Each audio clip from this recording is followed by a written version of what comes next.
you have a pest problem? Got bats, ants, termites? Family-owned and operated, Olson's Pest Technicians have had over 50 years' experience taking care of pest problems in places across South Dakota, Nebraska, and Iowa. Utilizing brilliant methods such as Centricon bait stations for termites and Vicane treatment for bed bugs, there's no pest too tough for Olson's Pest Technicians.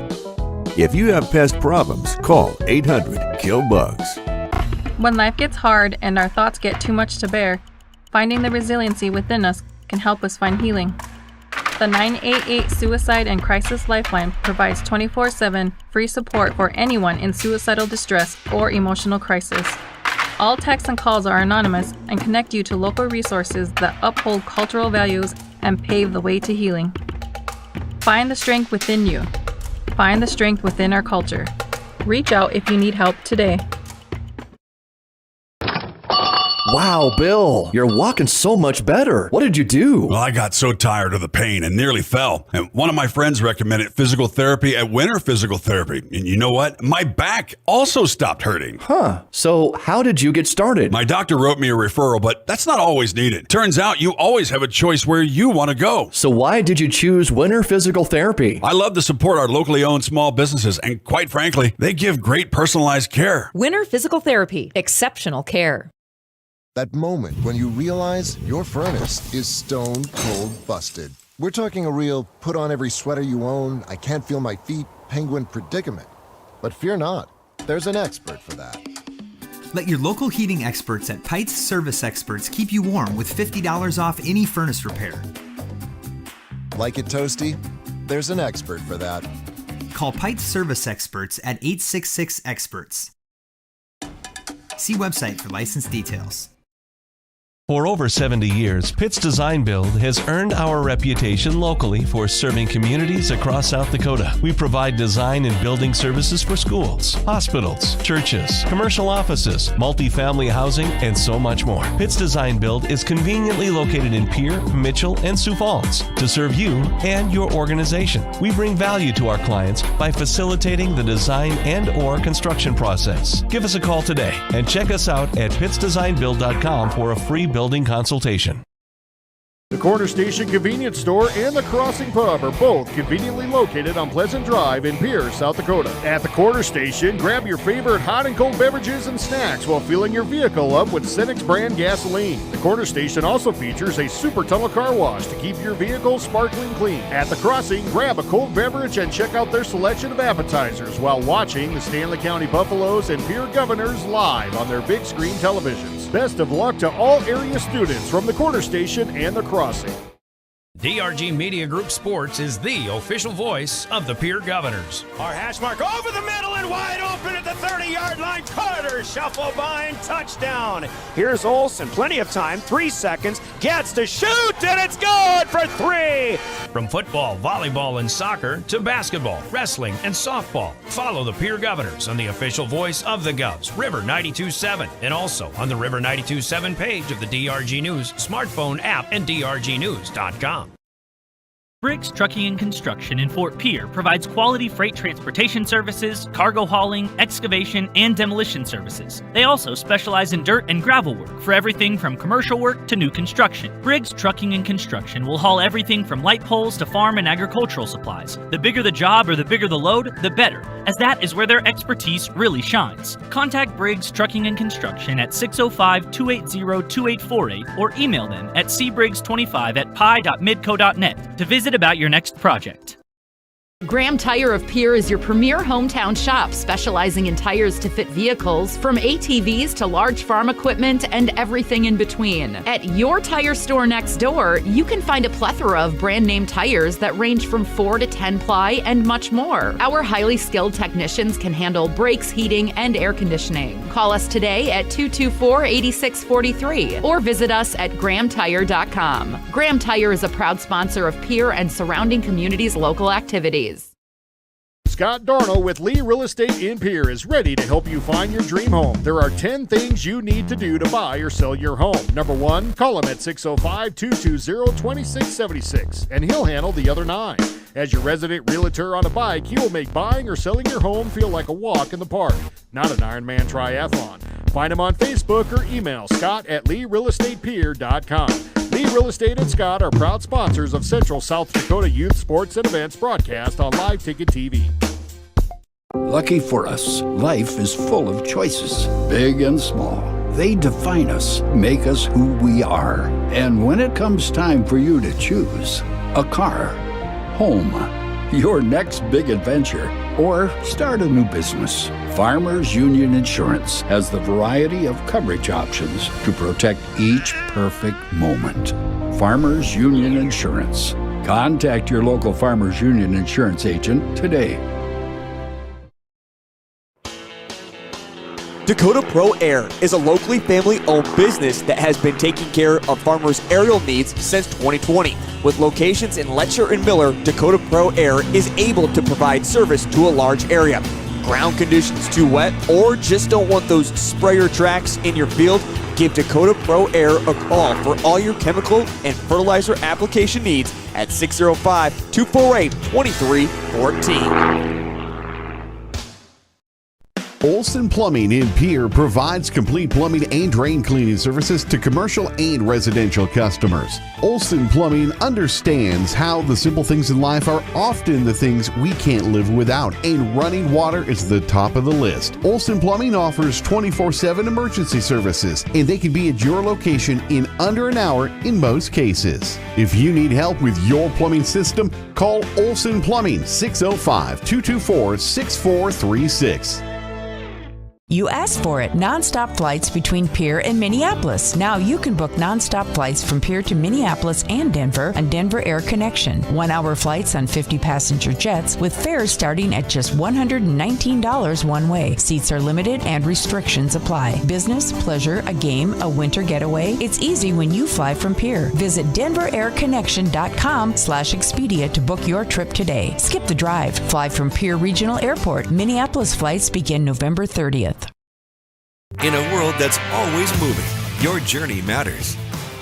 And at Iverson Auto Group, we're here to get you on the road with a great selection of new and used vehicles and trailers, and keep you on the road with top-notch service, maintenance, and support.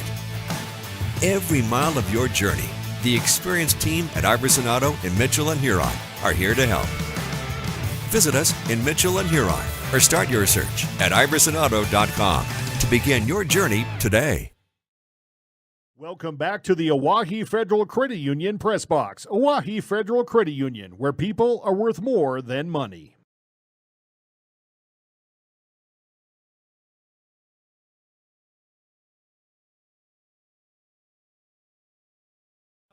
May Adam, TMA, Graham Tire, First Dakota National Bank, and Avera Health.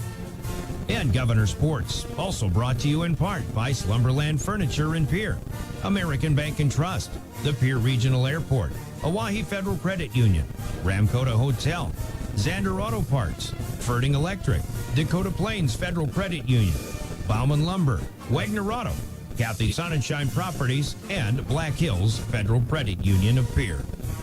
Coverage of high school sports on River 92.7 is brought to you by these special in-game sponsors. Bank West, the South Dakota Office of Highway Safety, Central Dakota Eye Care, Envirotech, the South Dakota Attorney General's Office, by Comtech, Coca-Cola Bottling, Wealth Partners, Ameriprise Financial, Family Dental of Pierre and Gettysburg, Hermanson Endodontics, Cowboy Country Stores, and Gale's Gas Service in Pierre. Now, Pierre Governor Basketball.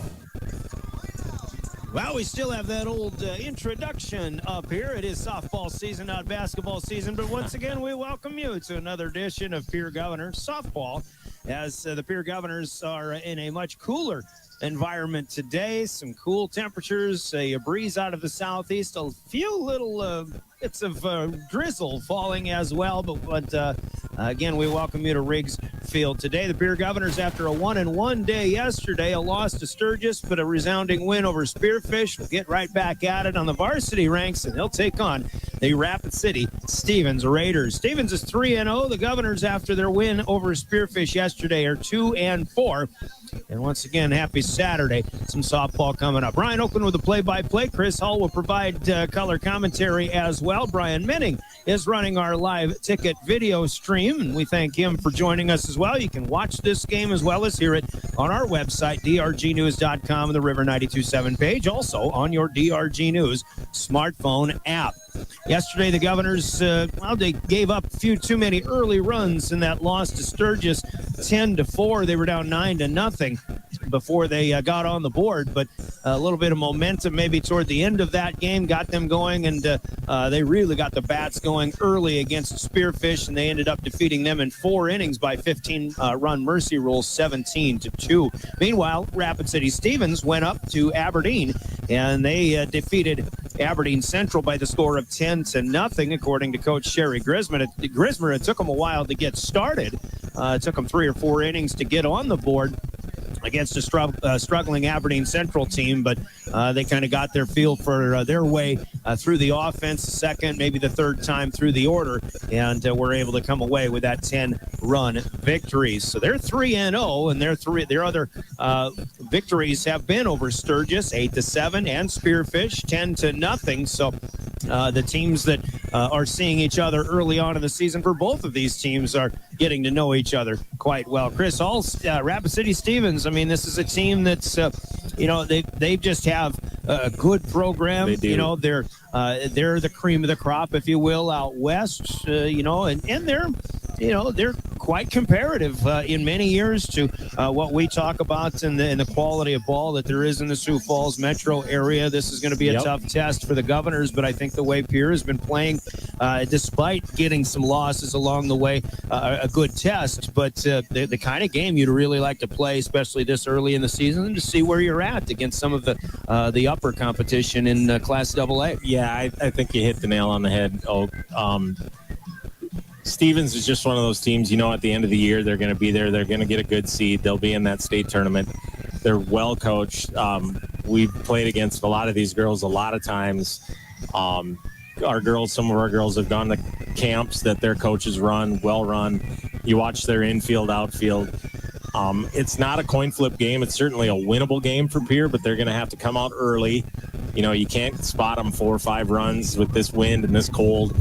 It's just you got to bear down, wake up the bats, keep those swings short, put the ball in play, and let's see what happens. But not a coin flip game, but this is a game that it'll be a good test for our Pierre girls for sure. All right, we'll see how it goes. You can certainly hear some of the elements, the breezes that are about 15 miles an hour, I imagine. There'll be higher gusts, and it's basically blowing in our face and into the microphones here as we're set up on the Pierre dugout side just to the right of home plate. Let's start with a 3-minute timeout. We'll come back and get into the Bank West pregame show. Pregame brought to you by Bank West. For the best, we'll start with a look at keys to success and also which we're starting to cover already, but we'll give you the starting lineups and more starting in our Bank West pregame show. In 3 minutes, you're listening to Pierre Governors Softball, your official voice of the Governors is River 92.7 and drgnews.com.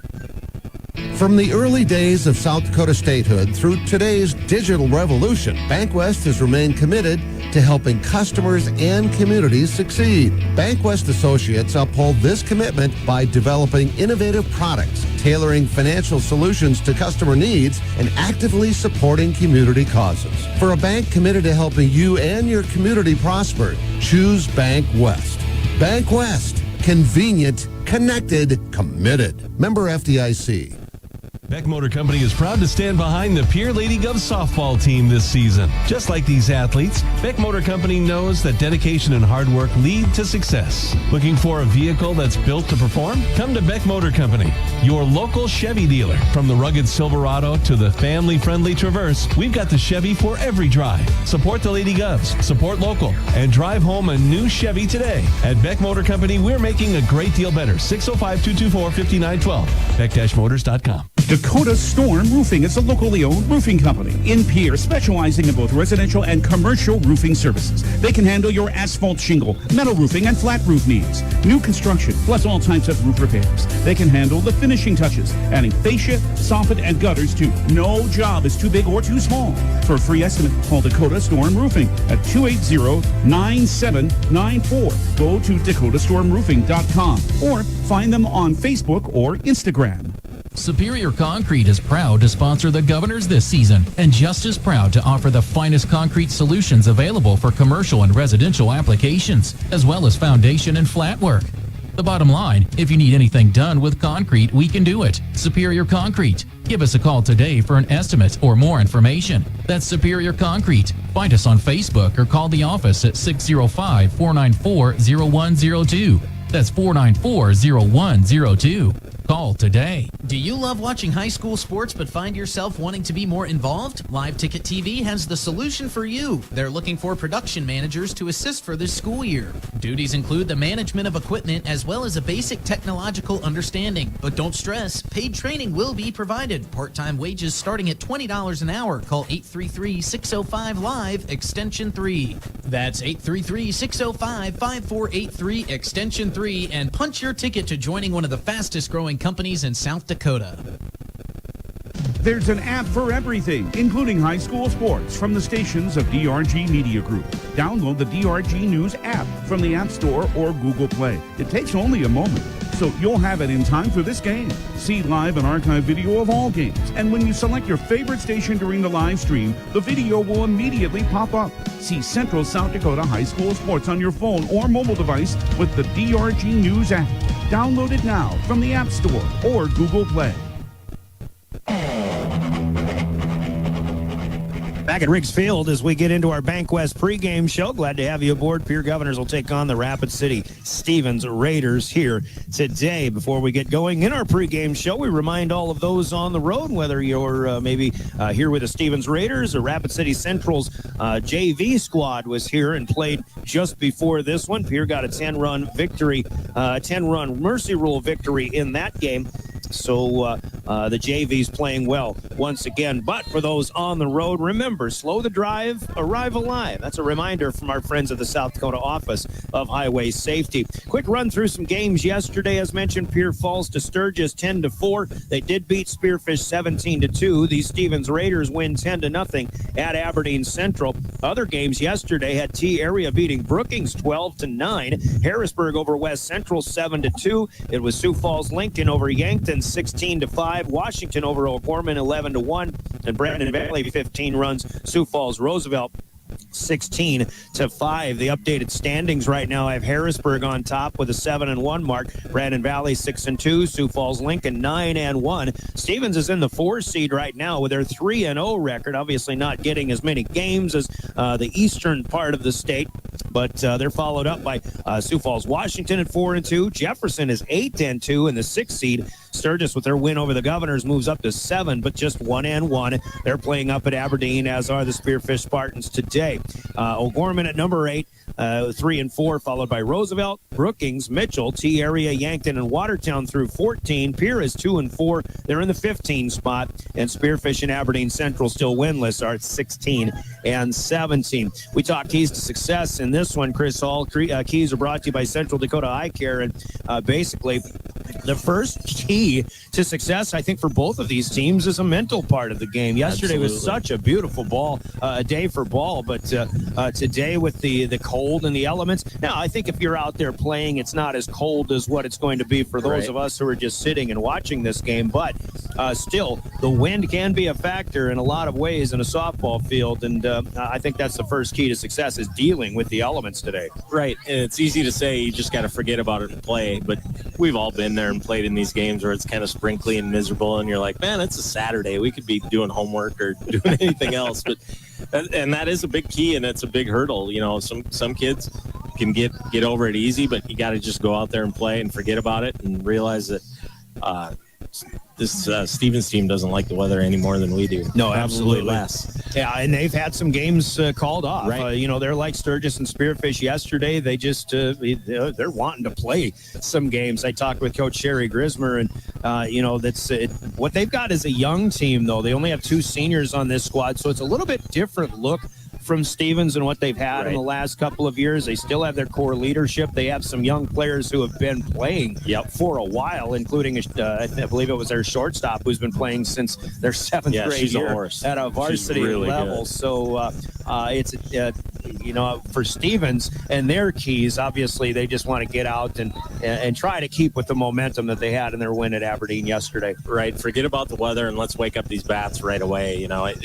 You hit one off the end and your hands sting a little bit. You got to forget about it. Try to keep your hands warm as possible, hand warmers, whatever you can do, and just grind through it and have some fun. And for the Pierre Governors, obviously, they got their bats going against Spearfish yesterday. We saw that Tuesday against Aberdeen. They didn't quite keep it going early yesterday with Sturgis, but I did like that momentum at the end of that Sturgis game, and that carried into the Spearfish game. That's got to hopefully continue today as well. Yep, and fielding it clean. They've done a great job all season, really keeping it clean, not hurting yourself, not letting it compound.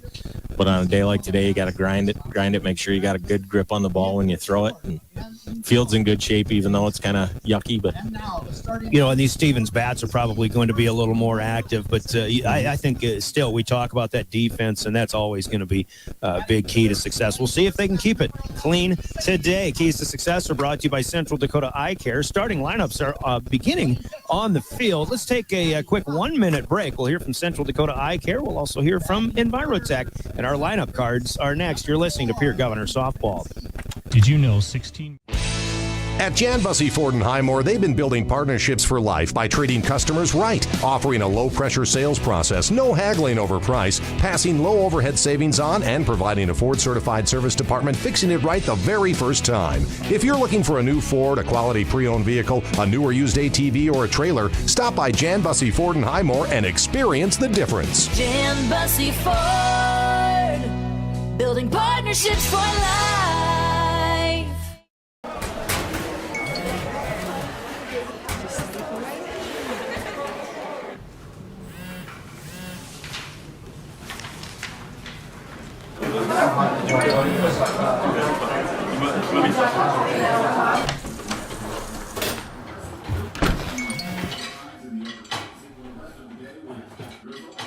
When the world feels big, a small note can mean everything. Find mental health support at sdbehavioralhealth.gov. Welcome back to the Oahe Federal Credit Union press box. Welcome back to Riggs Field. Here's the Rapid City Stevens batting order, starting with their shortstop. She's a junior now, Sadie Hunt. We were just talking about her, a varsity player since her 7th grade season. Catching today and batting second is the senior Addie Hawk, followed by the second baseman Lainey Van Zee. She is a senior batting third. Kara Cox is a junior third baseman in the cleanup spot. Audrina Kohlhoff, a freshman, will bat as a designated player today in the 5 spot. Kaya Farley, the junior left fielder, bats 6th. Hazel Russell is a sophomore in right field, batting 7th, followed by Josie Thompson, the first baseman, and a junior in the 8th spot. Kara Collins pitches today and bats 9th. She is a sophomore for the Stevens Raiders. Also playing center fielder is their flex player, that is Mary Muth, a sophomore for Rapid City Stevens, and their head coach, Sherry Grismer. The Raiders are 3-0. For the Governors, quickly, Noelle Kist will pitch and bat first. Olivia Hymans is the second baseman, batting second. Mackenzie Flottmeyer bats third and plays left. In the 4 spot is the third baseman, Ireland Templeton. Amber Roman bats 5th and plays first base. Ellie Brower is the catcher, bats 6th. Gretchen Youngworth in right field bats 7th. Aaliyah Erickson in center, batting 8th. And Charlie Hall playing shortstop will bat 9th. Noelle Kist on the mound for the Governors and head coach Elizabeth Keys. The Governors are 2-4. The Raiders are 3-0. Starting lineups from Envirotech. Let's take a 2-minute break and we'll serve it up next. You're listening to Pierre Governor Softball. From the early days of South Dakota statehood through today's digital revolution, BankWest has remained committed to helping customers and communities succeed. BankWest Associates uphold this commitment by developing innovative products, tailoring financial solutions to customer needs, and actively supporting community causes. For a bank committed to helping you and your community prosper, choose BankWest. BankWest. Convenient, connected, committed. Member FDIC. Every day, you share personal information about yourself with others. You may write a check, charge fuel, rent a car, mail your tax return, schedule a doctor's appointment, or post something on social media. Each transaction may share some sort of personal information such as bank or credit card account numbers, social security numbers, name, address, or phone number. There are unscrupulous individuals, identity thieves, targeting these routine transactions trying to gain your information to commit fraud. If you think someone has stolen your identity, contact Consumer Protection at 800-300-1986. Chances are you're overlooking a big energy thief in your home or commercial building, the garage doors. But Overhead Door Company of Pierre can help stop that energy waste with a full range of insulated, weather-tight garage doors. Their residential garage doors give you insulated performance at an uninsulated price. And their Thermocore insulated steel doors give commercial buildings the energy efficiency they demand today. Find out more. Call Overhead Door Company of Pierre at 1-800-649-9905 and put a stop to the garage door energy thief. Comtech has your technology solutions. Check out their showroom located right off the truck route on Irwin Street. Come in and see what you've been missing. A large selection of TVs, sound systems, and smart speakers, PCs, desktops, and tablets, home and business security, and telecommunication systems. Comtech is your all-in-one solution for any technology needs. Wishing all athletes the best of luck in today's competition. Comtech. Come see what you've been missing.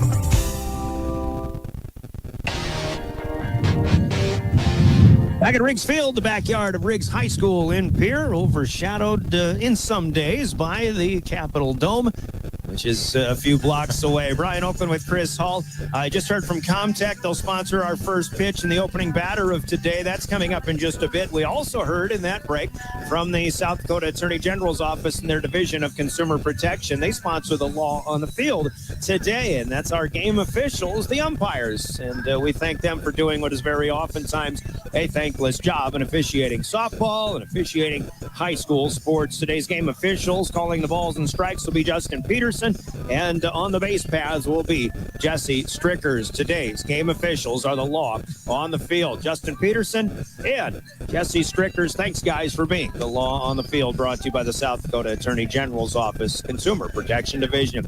Noelle Kist will pitch for the Governors today. She got the win over Spearfish yesterday and is ready to go for more, but a tougher test here for Pierre against a Stevens squad that's a little more refined and a little more just a lot more reps. I think Chris Hull, obviously, they've been practicing an awful lot, as mentioned, but this is just a good test, and Right.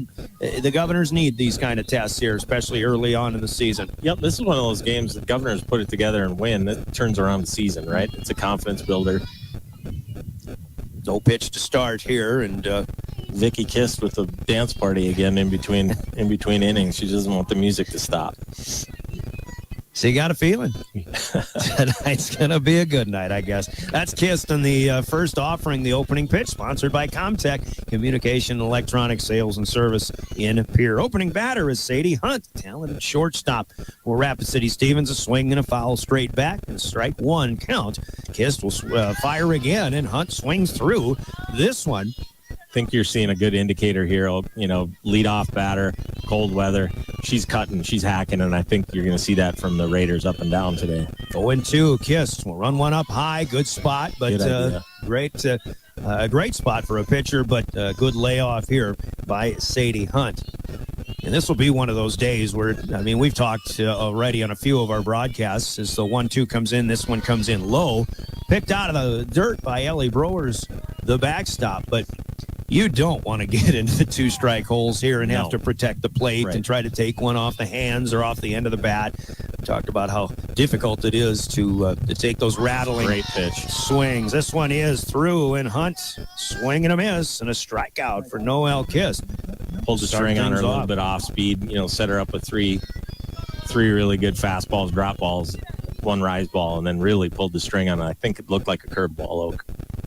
She had that rise ball, and then she kind of missed one in the dirt. Here's one out in front of it, and a long foul down the left field line by Addie Hawk. Misplayed by the dog out there, and now it's going to roll all the way into the school. The dog had a good play on that. Hawk, one of the two seniors on this team. Coach Grismer gave me the seniors are, one of them going to Mount Marty, the other one going to St. Olaf, and you can see a college-level swing here as Hawk will shoot one sharply to short. Tough play on a short hop to Hull at short. Just went off the heel of her glove. That's a tough play. She stuck that ball. The toughest play you can make as an infielder is the one that's hit hard right at you. Right at your feet. In my opinion. I'll give her a single on that one. As a hot shot. Hawk is on first with one out. And the third batter in the lineup is Lainey Van Zee, a senior second baseman today. So here's the other senior batting third.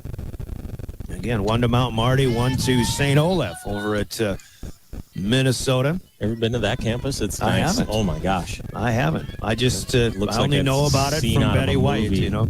It's like a scene out of a movie. Everything's clean and it's really nice. Swing and a miss on the 1-0. Now the 1-1 also cut on and missed. Back-to-back curveballs, off-speed pitches. So. Sherry Grismer with some words of advice, and she wants to send in a courtesy runner here for her catcher, Addie Hawk. And that is number 15, Hannah Tideman.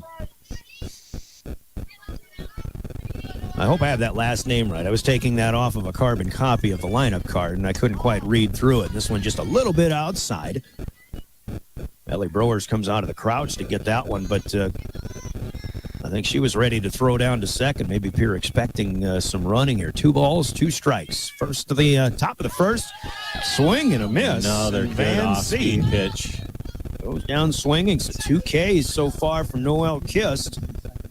Addie Hawk's courtesy runner, Hannah Tideman, staying at first base. The cleanup hitter is Kara Cox. She's a junior. She'll play third base. First one at the knees here to Cox. The Governors defensively with Noelle Kist pitching. Ellie Browers at the backstop. Amber Roman at first base. Olivia Havens at second base. Hymans. Charlie Hull shortstop. Ireland Templeton at third. Fly ball to the shortstop. Hull will get over to it. That's what they needed right there. And the Governors go 4 up and 3 down in the first inning. A hit for the Stevens Raiders, but that runner is stranded. And at the end of a half an inning, it's Stevens nothing. The Governors coming to bat. That's on the Gales Gas Service scoreboard. We're back in 1 minute. Governors will try things off the bottom of the first when we return. You're listening to Pierre Governors Softball, River 92.7 at drgnews.com. Matters. This is beyond X's and O's. This is the difference mutual respect makes. This is what character looks like. This is what defines us in South Dakota. This is sportsmanship. School sports. It's not the outcome that matters most, but the way the games are played. This message presented by the South Dakota High School Activities Association and the South Dakota Interscholastic Athletic Administrators Association. Being local means more than being just another small-town business. It means showing up for our member owners when they need us, supporting the organizations that empower the next generation of community leaders and agriculturalists, and providing resources to help ensure the communities we live in are here for generations to come. At AgTegra Cooperative, local isn't just about where our locations are. It's about serving our farmers, our employees, and our communities in ways that nobody else will. Hey, Josie. Welcome back to the Oahe Federal Credit Union press box. Oahe. Going to the bottom of the first as the Governors hold serve. And again, it might be interesting to see what Stevens can do early on. Mentioned yesterday up in Aberdeen, they did take a little bit, a few innings to get their offense going. It wasn't really until the second or the third trip through the order that they got their offense going. But obviously you expect them to pick things up a little bit later on, but so far so good for the Governors. Now it's up to the offense to see if they can strike early, which they did yesterday, scoring, I believe it was 11 runs in that first inning in the win over Spearfish. You know, and right now, too, it's the Govs who've been stinging the ball. We'll see what I think. Obviously, Stevens is going to be a very good playmaking team. Right. That was one of the keys that I talked with Coach Grismer about. Is it's just she says their players just got to get into the flow, and they're kind of responsible for their own capabilities. And, right. And as a coach and a player, it's got to drive you nuts. I mean, we're 3 weeks into the season. You played 3 games. I mean, you're chomping at it a little bit. It's enough of the practice, right? Let's go play some games. Kara Collins is the pitcher. The first one up and away to Noel Kist, the leadoff batter. Kist will offer at the second one and foul it wide of third base past Jordan Eichmeyer, coaching at third. Elizabeth Keys, the head coach for the Governors. Kenzie Gronlin coaches at first base. Kenzie was a fine pitcher in her day, which wasn't too long ago. Yep, I had the pleasure of coaching her a little bit. I didn't coach her in pitching, but no. The 1-1 here, Collins got some smoke. She's a sophomore pitcher, but she'll miss just low and away. It's a 2-1 count here to Noel Kist. Leadoff batter for the Governors. We're in the bottom of the first. No score. Again, you can watch this game at drgnews.com or on your DRG News smartphone app, the River 92.7 page. This one in the dirt, and a nice pick by the catcher, Hawk. But a 3-1 count. And Kist will try to get one in play if she gets one in her zone. Too, Oak, it's a feel thing. And when this pitcher was warming up, she was really struggling with the drop ball. Everything was hitting 2 feet in front of the plate. So you got to kind of get that feel of it, and go away from a pitch that you don't have the feel for. And okay, I'm going to rely on my screwball and my fastball until I can figure out that my fingers on the drop ball. But she's throwing some heat. Keeps the ball down. Now 3-1's out of the zone, though, just missing, maybe outside. So leadoff walk to Kist, and she's running right away, but she'll be hung out to dry as and they will make the play. So as I was watching Kist run, help me out here, Olivia Hyman's. I think she swung at that, it was a bunt up in the air. Her over and popped it up. Third baseman came in, made a nice little play. So the third baseman charging all the way. And then Kist, tough break, who had gotten all the way to second base, trying to get back, diving in, but even the throw was cut off by the pitcher. But she did make the tag in time, so a double play to erase the early threat here for the Governors after that leadoff walk. 2 down, and the third hitter in the lineup, Mackenzie Flottmeyer. Govs have been doing a good job, and we even talked about it in previous broadcasts, getting those bunts down. It's important. You got one out and somebody on second. Now we're got erased on a pop fly. You got to execute those bunts when you get the call. Strike one is in to Flottmeyer. Second one is swung on. It's a slow roller halfway up the line. Flottmeyer will beat it out here as Cox again had to charge, but no time to get Flottmeyer, who runs well. And this will be an infield single. There's the importance of it. Right now we got first and third with one out instead of first and 2 outs. But Sherry Grismer is going to ask Justin Peterson for a clarification. And I think what she's asking is, did that ball perhaps hit the foot of Flottmeyer? I think it bounced in the batter's box. Forward. Yep. But and it took a funny hop there. So Jesse Stricker's helping out. Justin Peterson. And they will say foul ball. Okay. So that'll take away the 2-out single. It's going to put Flottmeyer back in the batter's box. It may have hit maybe off of her toe, but and now just another delay to ask about the balls that are in use here today. I've got a softball that's got markings on it. They don't want to use that one. So we'll have to redo the count here as that was wiped away. I know there was a first strike in. Foul ball here. It should be 2-strike count. And 0-2. There wasn't a pitch in between. So 0-2 to Mackenzie Flottmeyer. Still, bases empty. 2 out here. Bottom of the first. No score. Collins rocks back, delivers. This one in the dirt, covered up by Hawk again. Interesting about the delivery of Kara Collins. She just keeps that ball in the glove. A lot of pitchers will rock back, bring that ball back to start their backswing and then come through, but she'll just start it right out of the glove here. Right. And she's hiding it as long as she can.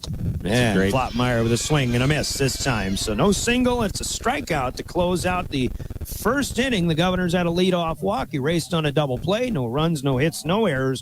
Nobody left on. And after an inning of play, we are scoreless. 0-0. Rapid City Stevens and Pierre. Let's pause for 1 minute. We'll go to the second. You're listening to Pierre Governors Softball. May Adam Law. I can't find a way to get my whole group to one spot without taking all these cars. You haven't heard of Denwall Transportation? They have luxury seating buses with air conditioning, outlets to charge your phone, and other must-haves for traveling. Whoa, no way! Yeah, you should check them out. Where can I find them? You can follow them on Facebook or denwalltransportation.com, or hey, let's give them a call at 605-532-3836. Denwall Transportation, let us do the driving. Now's your chance for a great deal on smoking fast fiber internet from Venture Communications. Upgrade to the speed you need, up to 1 gig. And with whole home Wi-Fi included as part of your service, experience no-lag gaming, your favorite music, web surfing, HD video streaming, and connect to the latest smart devices.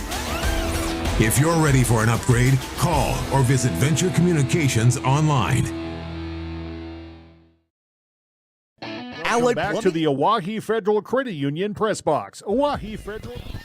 1 inning in, we'll go to the top of the second inning. Stevens Raiders coming to bat. Their 4, 5, and 6 hitters. Audrina Kohlhoff, the defense, the designated player. I always want to say defensive specialist. It's a DP, but I always wanted defensive specialist is a volleyball term, and that's I know it's all about the offense, right? Strike 1 is in from Noelle Kiss. Strike 2, pull the string, and Kohlhoff swings through it. It'll be interesting to see how the Stevens team adjusts, because Noelle is really relying on a lot of off-speed pitches, mixing it in well, but she's throwing a lot of off-speed pitches. These girls can hit speed, right? Oh, so absolutely. It's up to Noelle to hit those spots and pick that off-speed pitch. And maybe Noelle adjusts and starts throwing a few more fastballs, too. 1 ball, 2 strike. Rise ball was up high, as it should be. And another string puller here. Kist is dealing, and the first out is in. The other thing is, when Noelle's really moving the ball, when she's throwing that off-speed pitch, it'll break a foot or more. I mean, it's not just an off-speed pitch. It breaks a long way. It's comparable to even a baseball in a shorter distance. 3 strikeouts for Kist, and the first 4 outs registered to Stevens here now. Letter high fastball that comes in. That might have even been a bit of a rise ball, a different look on pitch number 1 to Kaya Farley, junior left fielder for the Raiders. Another one in there. Browers receives, and it's strike 2. That batter gave up on both of those, and I think that ball is just moving so much that she's got it dealing right now. Let's see if she can keep it going. Kiss, the right-hander, will come in with an 0-2, rocking back, and swing and a miss, strike 3. You talk about the movement, too, and I was just going to make the point. Here's what's happening with the field dimensions and where the wind is. Now, the wind is coming in on our face, blowing in from left field out of the southeast. So for the pitcher, it's coming, it might be adding to a bit of a curve from her right to left, or from the batters, the right-handed batters, left to right. Sure, you got a bigger ball and bigger seam, so the wind's going to affect it even more, too, right? So it can move it a little more, and Noelle's going to use that to her advantage. Ball 1 here to the next hitter, Hazel Russell. The right fielder, strike 1 is in. Even that one wasn't a pure fastball. It looked like it had a little bit of side spin, but more of a fastball. 1 ball, 1 strike. Cool breeze here. Temperatures are going to stay in the 50s. Cloud cover as well. Fly ball goes out to left field. Long run coming this time, and it will drop in front of Flotmeyer. She'll throw into second. And that ball was either a left fielder's ball or a shortstop's ball, but neither Flotmeyer nor Charlie Hall could get to it. And this is a bloop double for Hazel Russell. And Stevens has a runner in scoring position with 2 down here in the top of the second inning, as Josie Thompson will come to the plate. Defensively, we've got Flotmeyer, and I'm sure that's how the coaches have talked, but she's playing well off the line, maybe on a normal shift or defensive positioning. She catches that ball, but that's a long run for just found no man's land, and that happens. Yeah, and I think in this case, too, if you get a fly ball, as a foul ball comes through and it's 1-1, but the infielders have to understand on that one, the ball is going to be blown back toward the infield, and I don't know if Charlie got a late jump on that, but obviously it just falls in the right spot. Here's another swing and a miss as Josie Thompson is in a 1-2 hole. Noelle Kiss, the way she's throwing here in these first 2 innings, a nice crowd coming out here, and there's a lot of energy around us as we situate ourselves right in the crowd. Strike 3. I thought is in, and meanwhile the runner just keeps right on going. This one misses just off the outside edge. Half the Govs team was off the field. Noelle had her mask off and jogging off. And Justin said no. 2 balls, 2 strikes it is, so it turns into an added base, a steal, if you will. Here's a swing and a miss as Thompson goes down swinging. 3 strikeouts in the second inning, 5 overall in the first 6 outs for Noelle Kiss, as the Governors and the Raiders are tied 0-0 after an inning and a half. A minute break, and we're back with more Pierre Governor softball. It's time to stop. Is your contact for business, farm, commercial, and residential plumbing needs located in Pierre. No job is too big or small for Allied. Put our over 50 years of experience to work for you. At Allied Plumbing and Heating, the only surprise we want for our customers is how fast they get the job done. That's why we offer free estimates on every single service, no hidden charges. Give them a call today at Allied Plumbing and Heating. Remember, you can rely on your allies. John Hoffman Electric is your neighborhood electrical service contractor, and so much more. No job is too big or too small for our team of professionals. We pride ourselves on keeping up with new technologies, such as Aerial, an augmented reality visual tool used to customize and experience a finished space before breaking ground. So whether you're building new or renovating a home, farm, or commercial space, let John Hoffman Electric light the way. John Hoffman is a proud sponsor of all local activities broadcast on Live Ticket TV. Back to the Oahe Federal Credit It's all about pitching and defense to this point. Kara Collins for Rapid City Stevens will deal with Ireland Templeton. Amber Roman and L.A. Brewers due up for the Governors. First one, a fastball is in right down Broadway. And the next one a little bit outside. I'm impressed with the speed of this pitcher so far, though. I mean, just a good form, obviously, and even as a sophomore, you can tell she's thrown about 1 million pitches in her life so far. 1-1 here to lead off batter for the Governors, bottom of the second inning. And 2-1. I think, again, we talked about the matchup here, Seahall. It's you said it's not a coin flick game. Obviously, the Governors are going to be an underdog here, but if they can draw first blood here, get on the board first, I think that can really change the complexion of this game. Right, you got weather, and then, Stevens is expecting to win, so you start gripping the bat a little tighter, start maybe pressing a little bit, and you never want to do that. Swing and a miss for Templeton. It'll be 2 balls and 2 strikes as she leads off here in the second. Every now and then that wind just picks up a little bit more and becomes even a bigger factor. Check swing, but she gets a bat on it. Fouls back to the screen. It's not really that cold, but as you sit here, but I've got this twitch in my right knee, and when it starts, I can't stop it. It's just, it's like we're ice fishing or something. Swing and off the hands, and this one caught on a slow liner to the second baseman, as that one's taken by Van Zee. A little bit off the fists there on an inside pitch, but that's probably the right approach again. Now we're looking at shooting the ball up the middle and back to the right. Good at bat by Templeton. Just jammed her a little bit. So the first out registered, and Amber Roman will be next. Roman had another good day at the plate yesterday in 2 games. Foul ball, and that one, as our bleacher section, is saved by the screen. Mike Erickson is here to protect us, and he bailed out of the way. You're supposed to protect us from those, Mike, and you were behind the bleachers. And again, our camera is set up on the right field line side of the Pierre dugout, but Chris and I are sitting on the other end of the dugout, closer to home plate. 0-2 as Roman swings and misses. A little bit late on that offering from Kara Collins. Imagine Collins will change pitches here at some point, but she hasn't done a lot of that so far here in this first inning plus. And that one, strike 3 on the outer half. Nasty.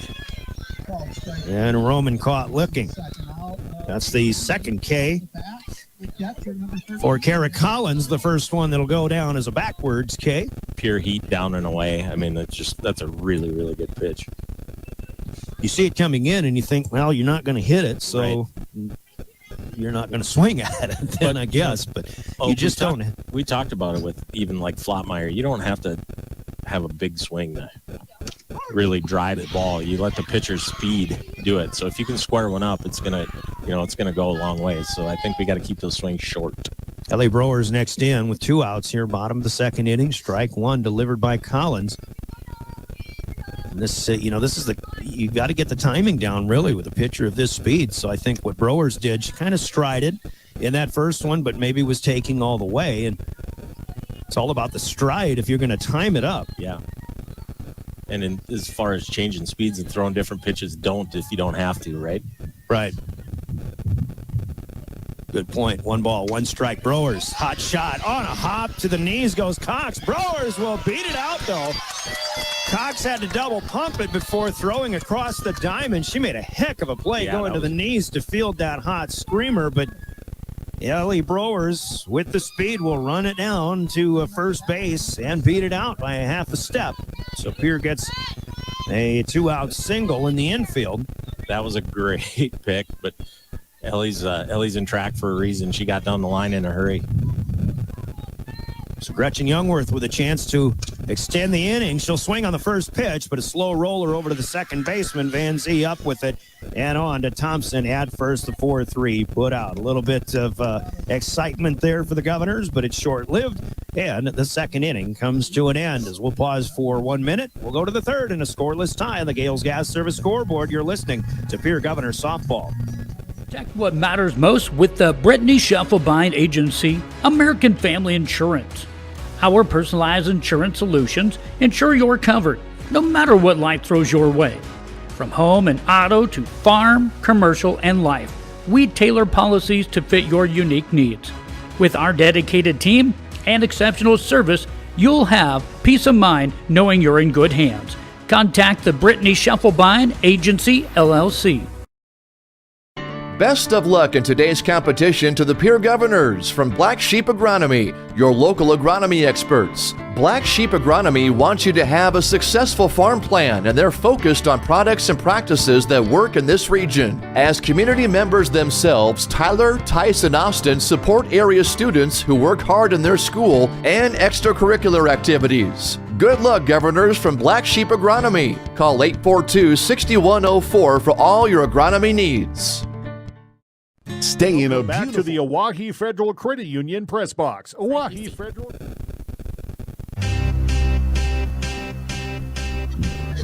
We'll go to the third inning as a good one going. Pierre and Rapid City Stevens in a scoreless tie.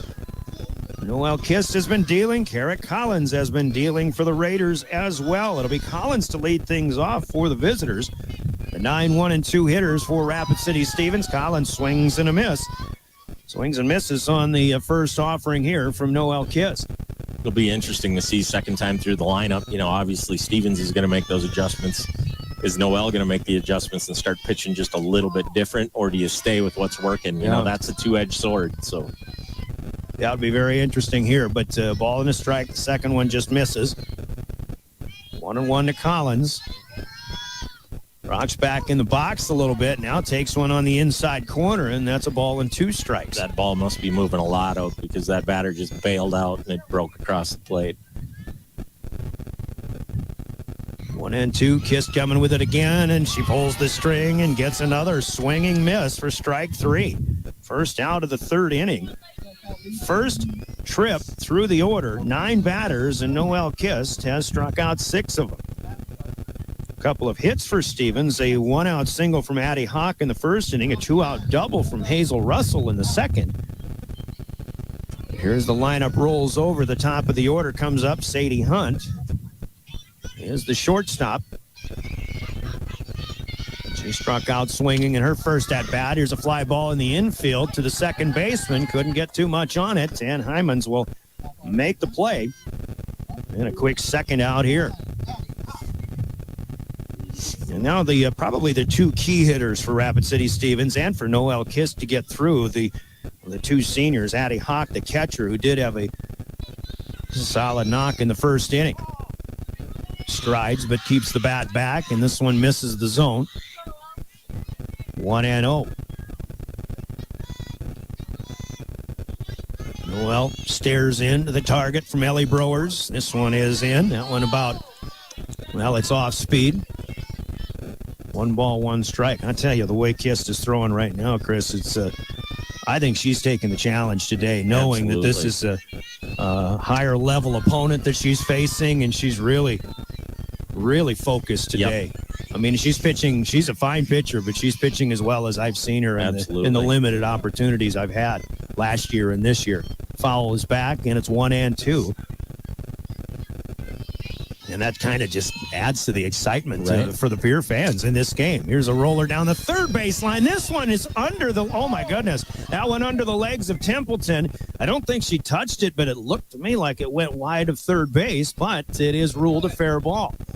So that'll be unless Justin Peterson thought maybe that ball was touched in fair territory. Elizabeth Keys is going to get a explanation here. Meanwhile, Addie Hawk, who is on for the second time, will get a courtesy runner. You see that a lot with pitchers and catchers. So a bad break there, perhaps, for the Governors. It'll be Lainey Van Zee to swing. Coming in, and as was the first time around, Hannah Tideman will be the courtesy runner for the Raiders and for their catcher. Right. These are the moments you got to bear down, right? Forget about it. Right or wrong. Very good point. 2 down here. We're in the top of the third inning. Low effort here below the knees from Kist.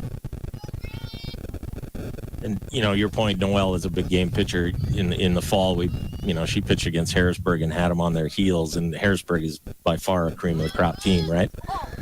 And a foul ball here on a square around a bunt by Lainey Van Zee. She foul tipped that one, and it went off, I think, the thigh of Ellie Browers, the catcher. So JP's going to give her a little time, clean off the plate, let her heal up a little bit. On a strike. Interesting, a square of a bunt for with 2 outs, in fact. Now Tideman goes. Browers throws down, but Tideman will be in there safe, sliding. Throw a little bit high. Hall went up and got it, but by the time she puts the tag down, Hannah Tideman steals second base. Browers got a rocket. If that ball is a little bit lower, she's out.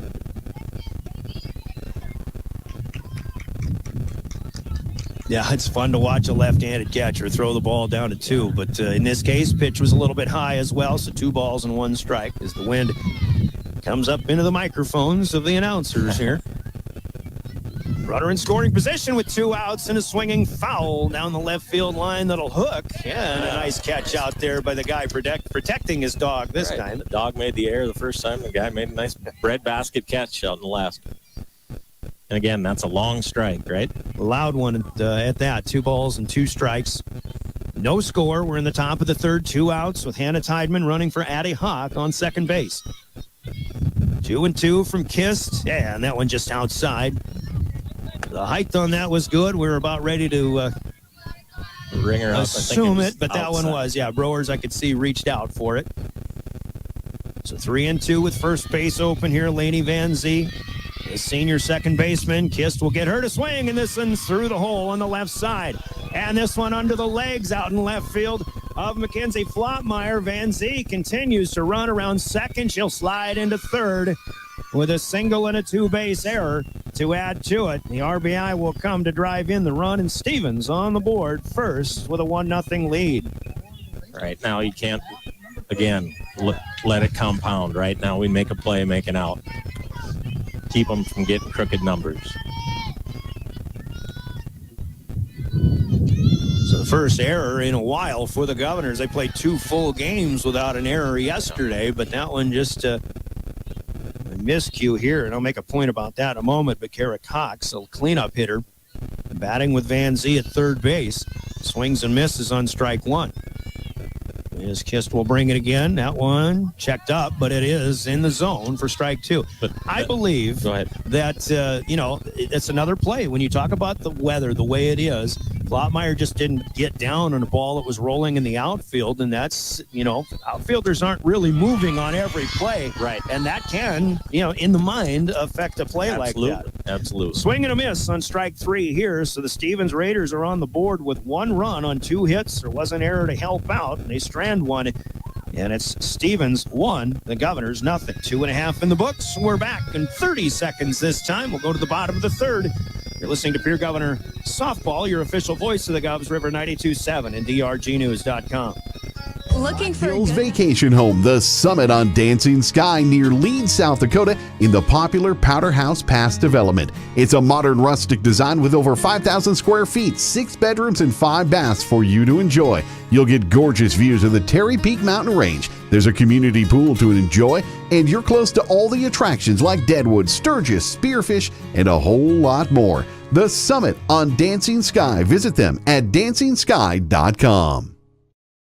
Welcome back to the Oahe Federal Credit Union Press Box. Oahe Federal. Well, Governors will have to try to respond here after Stevens gets a run with a bit of help from the Governor defense, perhaps, and a 1-0 Rapid City Stevens lead. Kara Collins will face the 8, 9, and 1 hitters in the Governor lineup. Aaliyah Erickson leading off, the center fielder.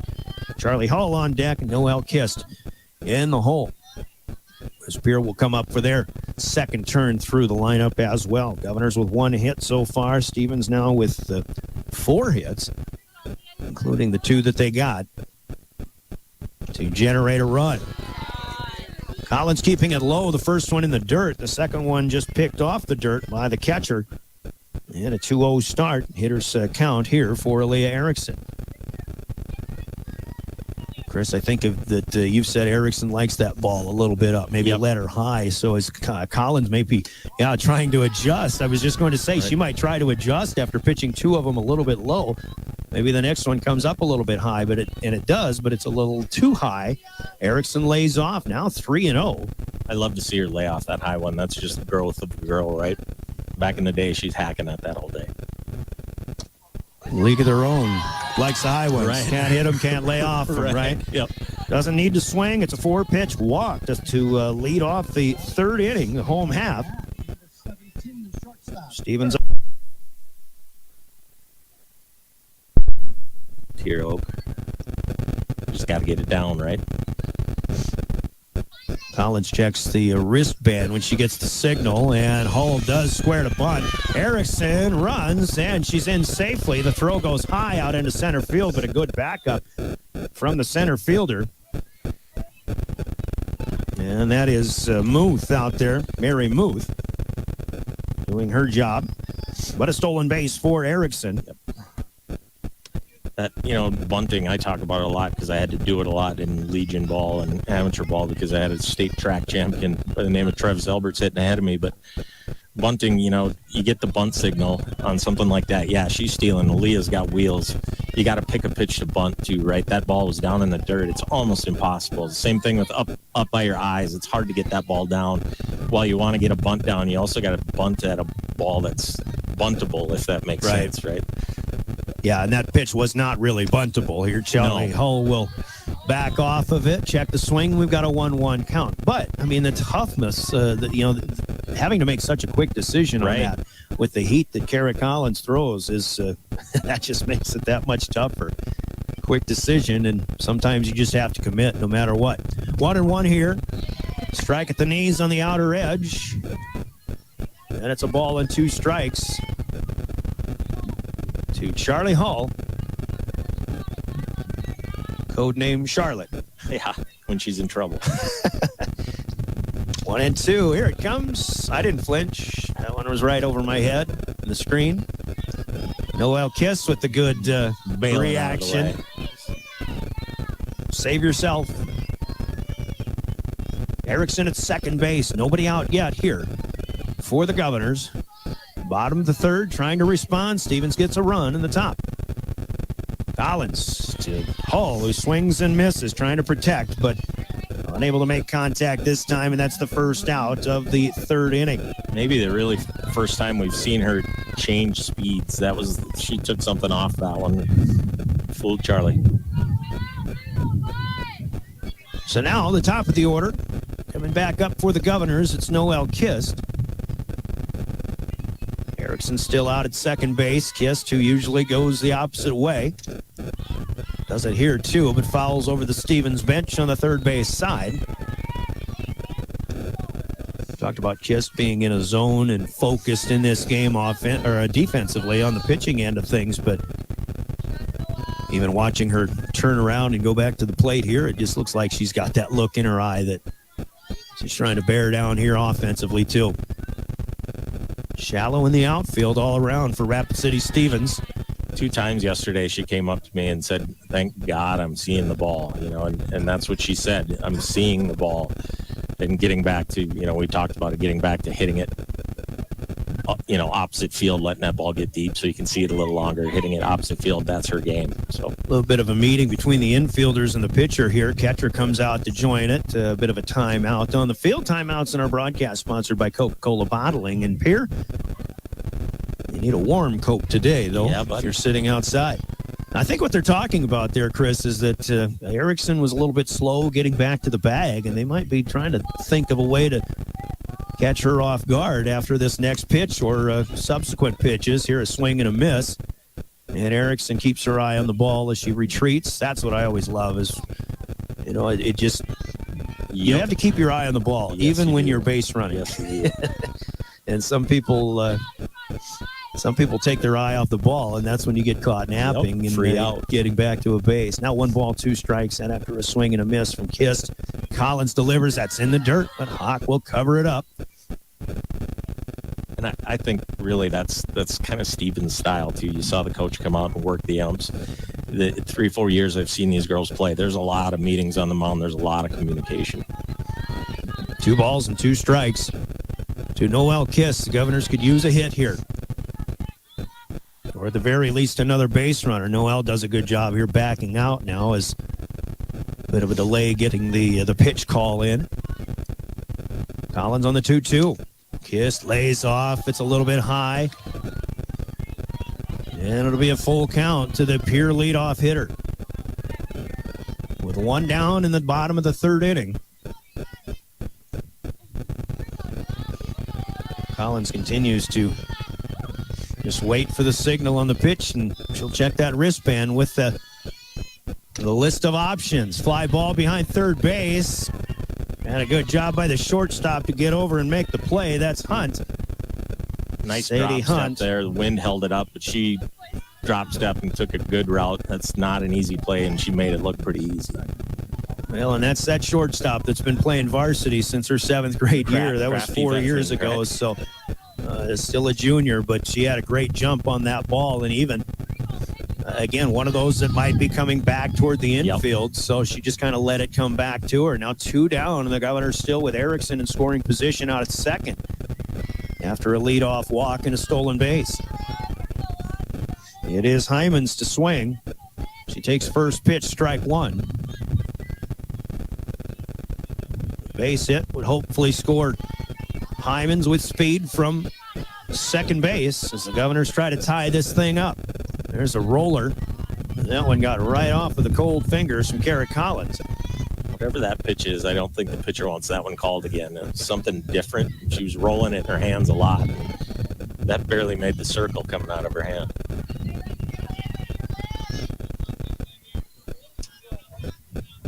And the 1-1 this time. That one, that's called a strike. About let her high.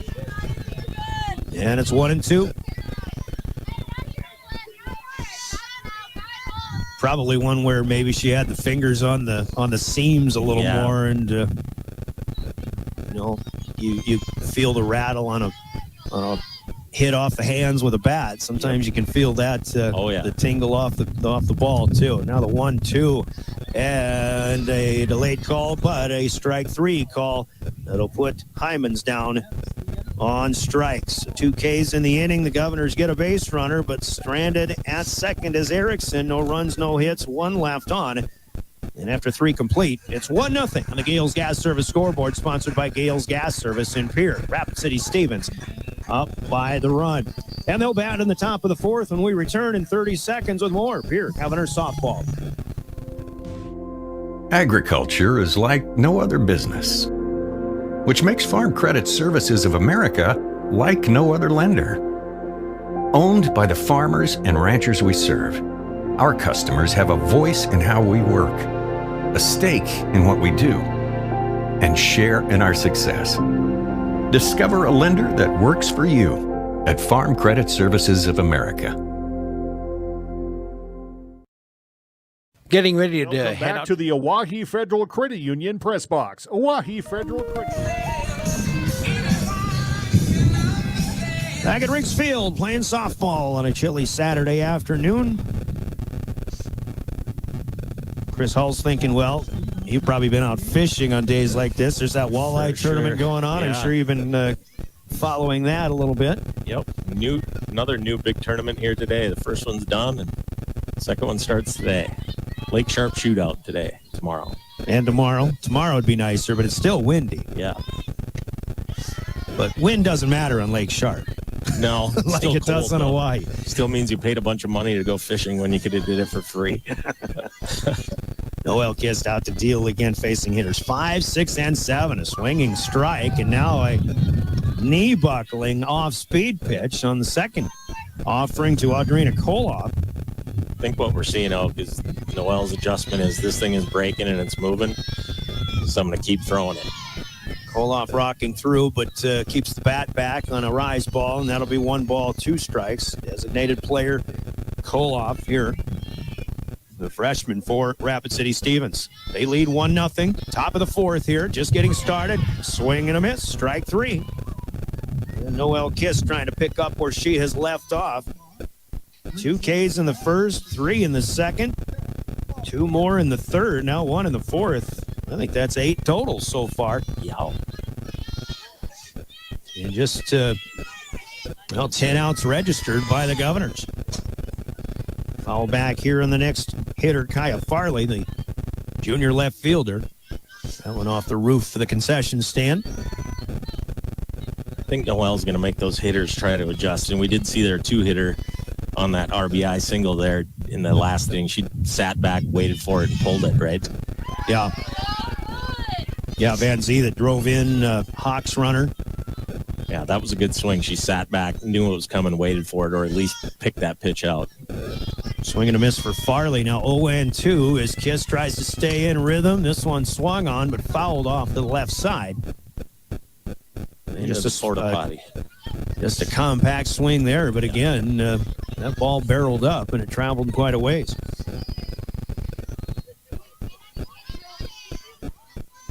Still 0-2. Another offering here with an out in the 4th. That's a line drive in the hole in the same adjustment left side. Right, weight back, sitting on that curveball. That one was up and hung a little bit, but nice short compact swing and squared it up. 5th hit of the day for the Raiders. And a collection of extra softballs here with the home plate umpire. I think he keeps losing them. Well, they're not getting them back, I guess. From the not as many kids out running around chasing them today. So a runner on here for Stevens. 1 down. We're in the top of the 4th. And maybe they are getting some adjustments made. Here's Hazel Russell, who had that pop fly double down the left field line. Her first at bat back in the 2nd inning. Farley had a lead from first, but doesn't go anywhere. The first pitch is out of the zone to Russell. Kiss working with Ellie Browers, and now squaring to bunt as Browers, I don't know where to throw to it. And now nobody home at second. And the Governors talk about communication. There wasn't much going on here, but Kiss checking with the home plate umpire as to where that pitch was, or what it was called, I should say. And apparently up high, it's ball 2. That's exactly why you square that bunt. You get kids moving around, and I don't know what happened there. Third baseman charged, right? First baseman probably on that play is staying home. Second baseman's got to go over and well, and the runner, Farley, took second base because second base was open for a bit. Then you had Aaliyah Erickson coming in from center field ready to take the throw. Browers didn't see it. Browers was, I think she was just confused as to what all was going on near home plate. And she didn't fire down. So it was 3-0. Now a strike is in, 3-1. Stevens has a runner at 2 now with 1 out, and a grounder to third. Played by Templeton across the diamond, but on the reach, Roman is unable to make the catch. And another runner on for Stevens as Farley advances to third on the play. So runners at the corners now. Tough play for Templeton to get it there in time, but she did, reach back, got her feet underneath her and made a pretty good throw. But that first running play doesn't show up as an error, but it certainly is an error. And now we're talking about compounding, right? And nobody home. Square to bunt Second here. Again, but you're not throwing it down there. Anyway. Yeah, not with a first and third situation. Josie Thompson takes strike 1. So really time to buckle down here for the Governors and minimize damage. Runners at second and third, 1 down. The 0-1 is inside and low. Cherry Grismer asking for time now. And again, communication's got to... Yeah, but it's also it's a tactic, right? Mm-hmm. She's taking the time. I don't mind if Pierre would have taken the time out there and said, all right, everybody settle down. But this gets to be a little much because it's a tactic and it happens a lot. 1-1 here. Timeout on the field. Timeout sponsored by Coca-Cola Bottling in Pierre. So 1-0. Rapid City Stevens lead. They're batting in the top of the 4th. 2 runners in scoring position. Still 1 out. And how much time do you get here too? I mean, it's she does this a lot, and for better or for worse, it's a way for her to control the game, and there's a part of it, but there's also stretching it. Justin Peterson makes his move to go break that up. And I think he just gave her the 1 signal as that's basically, you call that a mound? I mean, you get so many mound visits to talk to your pitcher, but this is a conference to talk to your offense. And now is a ringing line drive out to Erickson over her head in center field. That'll score 2 runs, and it is Josie Thompson into second base with a 2-run double. In hindsight, what's the need for the conference if you're just going to go back there and what are you really talking about and hit a ball as hard as you did there? 1 out and 2 runners on, hit something hard, conversation over, right? And now again, well, this is there's an umpire conference, and now Coach Grismer, she might be making a move. Thompson with a 2-run double, and that's as hard of a hit ball as we've seen today. Meanwhile, Noelle Kist out there on the mound, and that's the other thing. You get a pitcher in rhythm. Now you got her standing out there. I mean, the Stevens coach is smart enough to know that, but where does it play into the game? So we're going to have a pinch runner out here. Thompson.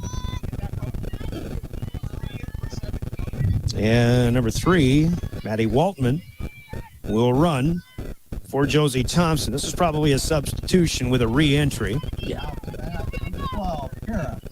Coach Grismer did say she likes to get her other people involved, her younger players, to even if they just get out there and run, at least they're getting involved. Fly ball behind second base, shallow center. Erickson trying to play the wind and cannot make the play. And it'll be another double here. A misplay. Kara Collins, the pitcher, is on. I don't know if Erickson got a glove on that, but you can see her struggling to play the wind all along. The runner at second had to obviously slow it up and will stay at the base, assuming that ball was going to be caught. But Erickson a little distraught that she's not able to make the play this time. But that's what we're talking about, right? The compounding errors. You got to shut it down at some point. Somebody's got to make a play, and that's Noelle's pitching her guts out there, and a couple of mental errors, and now an outfield error. A good conference here for Elizabeth Keys. So 3 runs are in. Actually, I've got 2 runs in so far, but the scoreboard says 4-0. There's still a runner on third. It's 34-0. So something really happened. Stevens having quite an inning. But I believe it's 3-0 right now. They still have runners at 2 and 3. Still 1 out. And the leadoff hitter, Sadie Hunt. And they're changing the score now, still trying to get that right. Sadie Hunt, shortstop, 0 for 2. Strikeout victim in the first. She popped up to second in the 3rd inning. But again, the Governors need to Right combination here. Hunt will line one out to right field, and that will not be caught. Youngworth does get it on a hop, but 2 runs are going to score. Hunt quick enough to motor into second base. And here it is, starting the 3rd trip through the order, and the Stevens Raiders are getting settled in with the bats. Back-to-back-to-back doubles now for Rapid City Stevens. This one scores 2, and it's 5-0 on the Gales Gas Service scoreboard. Thompson's runner in from second. That was Maddie Waltman. Also, Kara Collins scoring. Check that. Collins from second. Waltman scoring from third. That was a good swing, but that was a miss by Noel. That ball was up. Maybe hung a little bit. Maybe didn't break as much as she wanted to, but that was middle. 0-1. This one off the end of the bat. Templeton to her left. Makes a nice play. Roman will receive at first, and the 5-3 putout is recorded. That's the second out, but Sadie Hunt, with good patience, will advance from second after the throw on to third. So 2 dead here for the Governor defense. 4 runs in now with another one pending at third. And Lainey Van Zee, who delivered an RBI single through the hole on the left side. I do like the stirrup socks. I love the old school. Oh, there you go, yeah. Stevens stirrup socks. Those are classy. The 1-0 here. Hold the string, gets her to pop it up behind short. Charlie Hall out, can't get a play on it. She got the glove on it, but just couldn't haul it in. And I know she was hearing footsteps from Kinsey Flottmeyer coming in as well. So just another unfortunate situation here for the Govs. That's a tough play as a shortstop. She did everything right. She dropped, stepped, she got there. What I want to see is her turn around and try to make an over-shoulder basket catch instead of trying to turn the glove up. You got to, at some point, you got to sell out, right? To short this time. Hall on to first, and the Governors will get Kara Cox on a ground out to end the inning. Stevens bats 9. They score 5 on 1, 2, 3, 4, 5 hits and a couple of Governor errors to help the cause. 1 runner left on. New ball game at the end of 3.5. It's Stevens 6 and the Governors nothing. And we will take a 30-second timeout. Come back for the bottom of the 4th inning. You're listening to Pierre Governors Softball and your official voice of the Govs, River 92.7 and drgnews.com.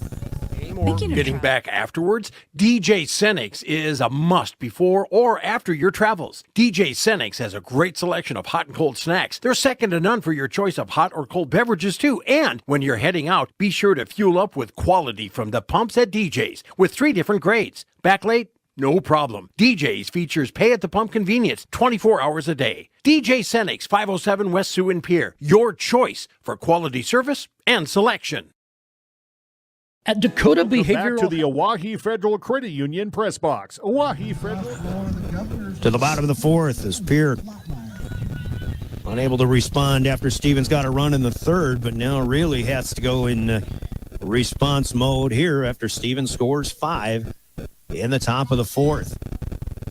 Just a perfect storm, a combination for the Raiders here, Chris Hall, of hitting plus, wind-aided tough plays that aren't made. And there's a couple of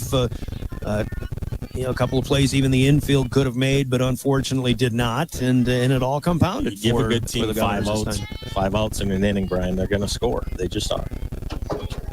So it's Flottmeyer to lead off here, bottom of the 4th inning. Flottmeyer, Templeton, and Roman due up 3, 4, and 5 hitters for the Governors. Cox misses on the first one. Second one low, but a chopper comebacker right back to Collins, and the out is registered on a 1-3 putout. Meatball sandwich back to the pitcher, right? And Templeton will take a crack at it here. I like Kenzie there, though, being aggressive, swinging, first good hit, first pitch, take a crack at it. She got a good swing at it, just didn't square it up. Templeton. A lot of batters will stand up there and wave the bat, but she just puts it on her shoulder and tries to focus on the ball coming out of the hand of the pitcher. She lets it go. It's ball 1 low. She's kind of no nonsense. She just does her job and does it well. Not much emotion. Just everything's even. I love it. 1-0. Bottom of the fourth. And this one fouled off the pole right above us here. Justin Peterson wants to look at that one to make sure it's not scuffed or That's as fast as I've ever seen Amber Roman move off that rebound. That was coming back at you. Roman in the on-deck circle, literally right in front of us. Ball and a strike now to Templeton. One of 5 Governor seniors who were, well, 6 actually, who were honored yesterday between games. Foul off the end of the bat near the plate. Patty Hawk goes to get it, and it's a 1-2 advantage to the Stevens pitcher here. That was a change of speeds. We haven't seen many of them from her because she hasn't needed it, but Templeton was way out in front of that one. Now the 1-2. This one off of the hands, but a good job by Templeton to stay alive. And there's the difference between that off-speed pitch and then dialing it back up. And Templeton just late on it. I think she barreled that one up, but she did. But she was just so late that it goes over the Governor dugout instead. Still 1-2. And that one pulled the string, but that one stays up high, floats past the eyes of Ira. And is 2 balls and 2 strikes. That's a dangerous pitch. If you throw that changeup up, you can even be off your front foot and still square it up and hit it a long ways. Their outfielders are playing shallow too, so. 6-0. Stevens here. 1 down to the Governors in the home half of the 4th inning. This one rides up high, and it'll be a full count. Good at bat by Templeton here. It seems like Stevens still with a 6-0 lead. I mean, they know who the hitters that they want to be careful with. 3-2. Payoff. Staying alive, Templeton. Really good at bat here. See Stevens here. And a lot of times you'll see the coaches, head coaches will give signals to their catcher, and then the catcher will call the pitchers. But Sherry Grismer, she's got 2 signals. She wants what pitch she wants and then what location she wants. Yep. Another payoff here, and Templeton ducks underneath it. It's a ball 4. That's a senior at bat right there.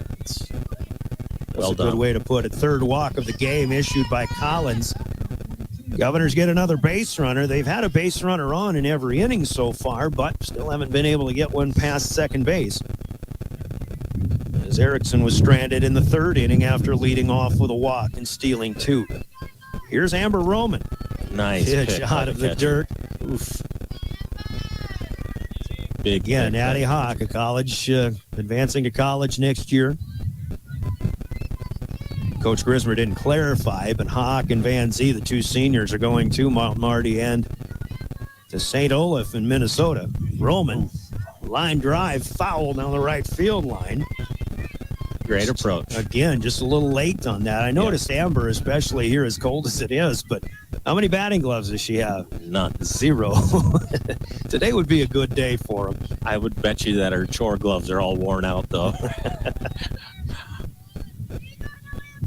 Well, that's rodeo toughness right here. 1-1. Late on the swing this time. Templeton leading from first. Nowhere to go. Now 1 ball and 2 strikes as the Governors try to get something going offensively here. I guess a solid pitching effort from Kara Collins. Bottom 4. This one in the dirt. Another Templeton. good pick. Again, nowhere to go because Hawk's got everything in front of her.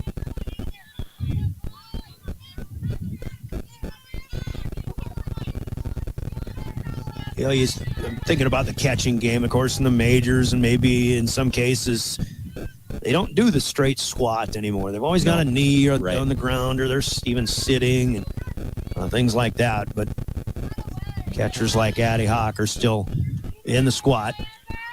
And she fields this one, which was an off-speed effort, but again, 25-footer, didn't make it there. So a payoff opportunity here, and we'll have a conference on the mound. Sherry Grismer. Sherry's never in a hurry either. She commands the field. So the stoppage of play, another timeout in our broadcast. Timeouts brought to you by Coca-Cola Bottling in Pierre. So to reset, 3 balls, 2 strikes. Amber Roman, the hitter. Ireland Templeton at first base with one down. Bottom of the fourth, Stevens got one run in the third. A pair of hits plus an error. And then they get 5 in the fourth inning, the top half of this fourth inning. You still have the entire infield. And the head coach chatting out there. Home plate umpire says, all right, let's get going. Interesting tactic at 3-2, full count, right? Your 5-hitter is up, 4-hitter. And you're taking time. I mean, you're trying to break some confidence or break some concentration here.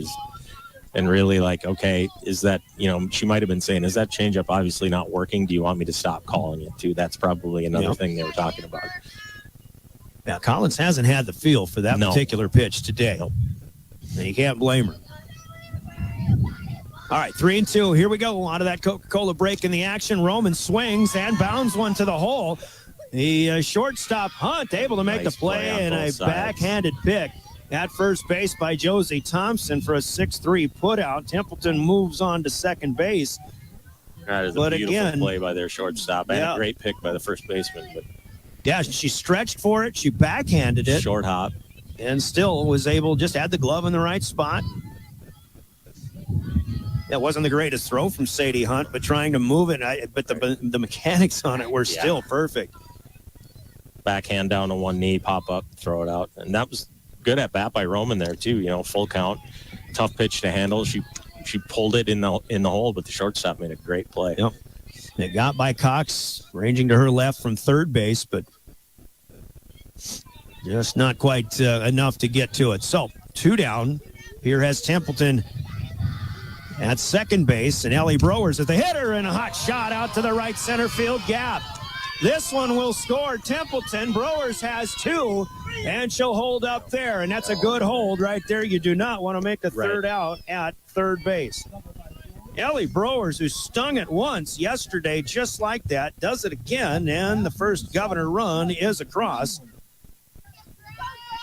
As the run comes in from 2, Templeton worked out that walk on a great at bat, advanced to second on the ground out. If Stevens doesn't make a great play on Roman's grounder, well, then you got a deeper threat here for the Governors. Now 2 outs. Browers trades places with the runner. Here's a slow roller, however, from Gretchen Youngworth to second base, and a 4-3 put out to retire the side. Good Here answer. with some life as they get the run on the ringing double and a walk. Runner stranded at second. No Stevens errors at the end of 4 complete. It's 6-1. Rapid City Stevens on top of Pierre. That's on the Gales Gas Service scoreboard. As we pause for 30 seconds, we'll go to the 5th when we return with more Pierre Governors softball. We offer comprehensive mental health services, including medication management. With offices in Pierre and Winter, we provide in-person and telehealth appointments to fit your schedule. Whether you're managing anxiety, depression, stress, or other concerns, our compassionate team is here to help. We are currently accepting new clients, so take the first step for better mental health today. Call Dakota Behavioral Health at 605-702-6769 or visit dakotabh.com to schedule your appointment. Fentanyl is a Welcome powerful... back to the Oahe Federal Credit Union Press Box. Oahe Federal Credit Back at Riggs Field, as forecasted, the winds are increasing in strength today. I think we started with about 15 miles an hour. The forecast was for the winds to increase to the 20s, higher wind gusts. I think about 36 mile an hour wind gusts were possible, according to the forecast I was reading. And you ask any fisherman from Pierre if they say 10 to 20, you just add them together. Good point. Especially when you're out on the water. Right. But it doesn't matter when it's chilly. It's, it's not a heat index day. No. It's still a wind chill day. No UV rating today. Gonna have a change in the lineup here as Justin Peterson's giving it to Pierre from Rapid City Stevens, and what they're doing. Due up here is Audrina Koloff, Kaya Farley, and Hazel Russell next up after that. But this is Mary Muth here, number 14, who is the flex and center fielder. She's going to get an at bat as Koloff went down swinging twice today. Wasn't there a song about Mary Muth? No, Mary Moon. Actually, Sorry. it was just announced as Macy Muth, so I said Mary earlier. Macy Muth here. A completely good joke.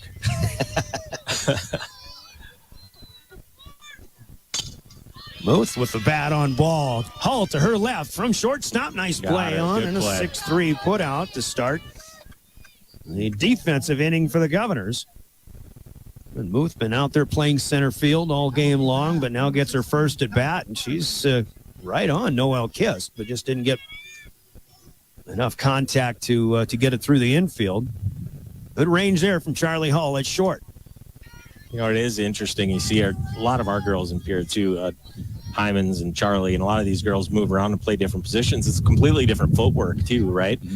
So when you're switching places, you got to kind of remember, okay, it's my footwork here has to be a little bit different, and my body placement, my ball, you know, the angle I take to the ball, and these girls work hard at doing that. You know, see a lot of first and third switches, too, so. Kaya Farley batting here, and it's a 2-0 count. Kist will change things up and get her to swing and miss.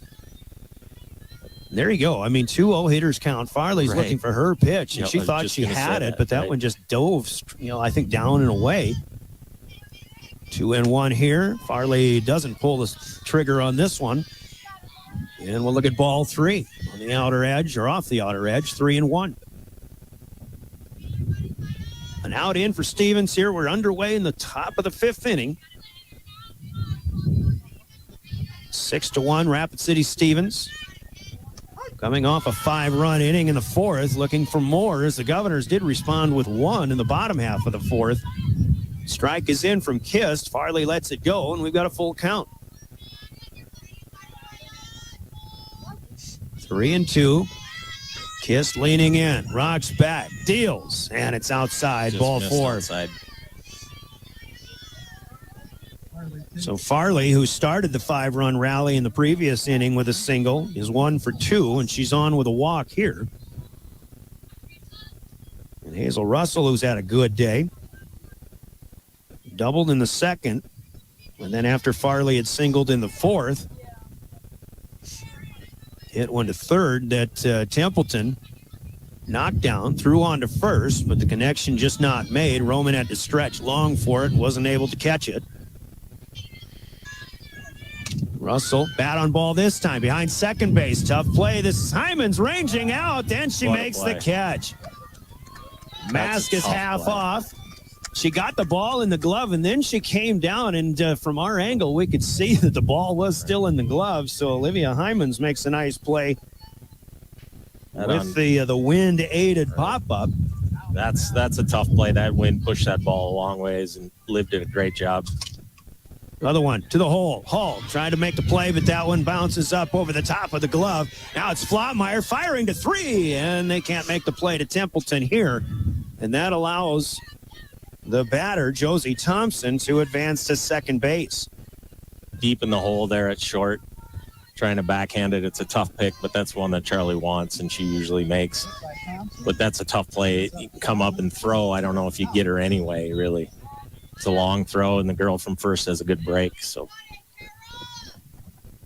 Kara Collins batting now. Templeton will charge on a slow roller on to Roman, and the threat is averted with the 3rd out recorded. So no runs on a hit and a walk. 2 runners left on base. 5.5 complete. I guess we can call it stretch time in a 7-inning game.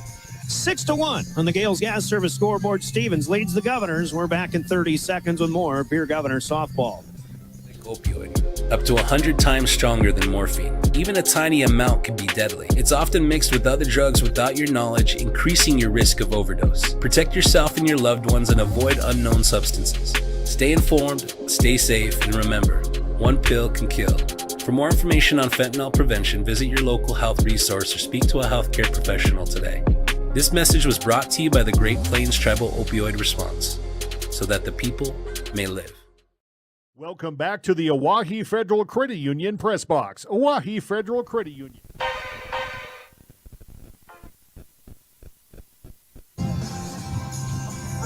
We'll go to the bottom of the 5th. 6-1. Good ball game. Most of the runs generated in 1 inning for Rapid City Stevens. Right now, they're trying to keep their record unblemished in the early part of their schedule. 3-0 coming in. So far, Rapid City Stevens, a pair of 10-0 wins over Aberdeen Central yesterday. Spearfish a couple of weeks ago. That same day they played Spearfish. They played the good Sturgis team that we saw yesterday to an 8-7 ball game. And a win in that one as well. Governors will have 8-9-1 coming up. It's Aaliyah Erickson, Charlie Hull, Noel Kist.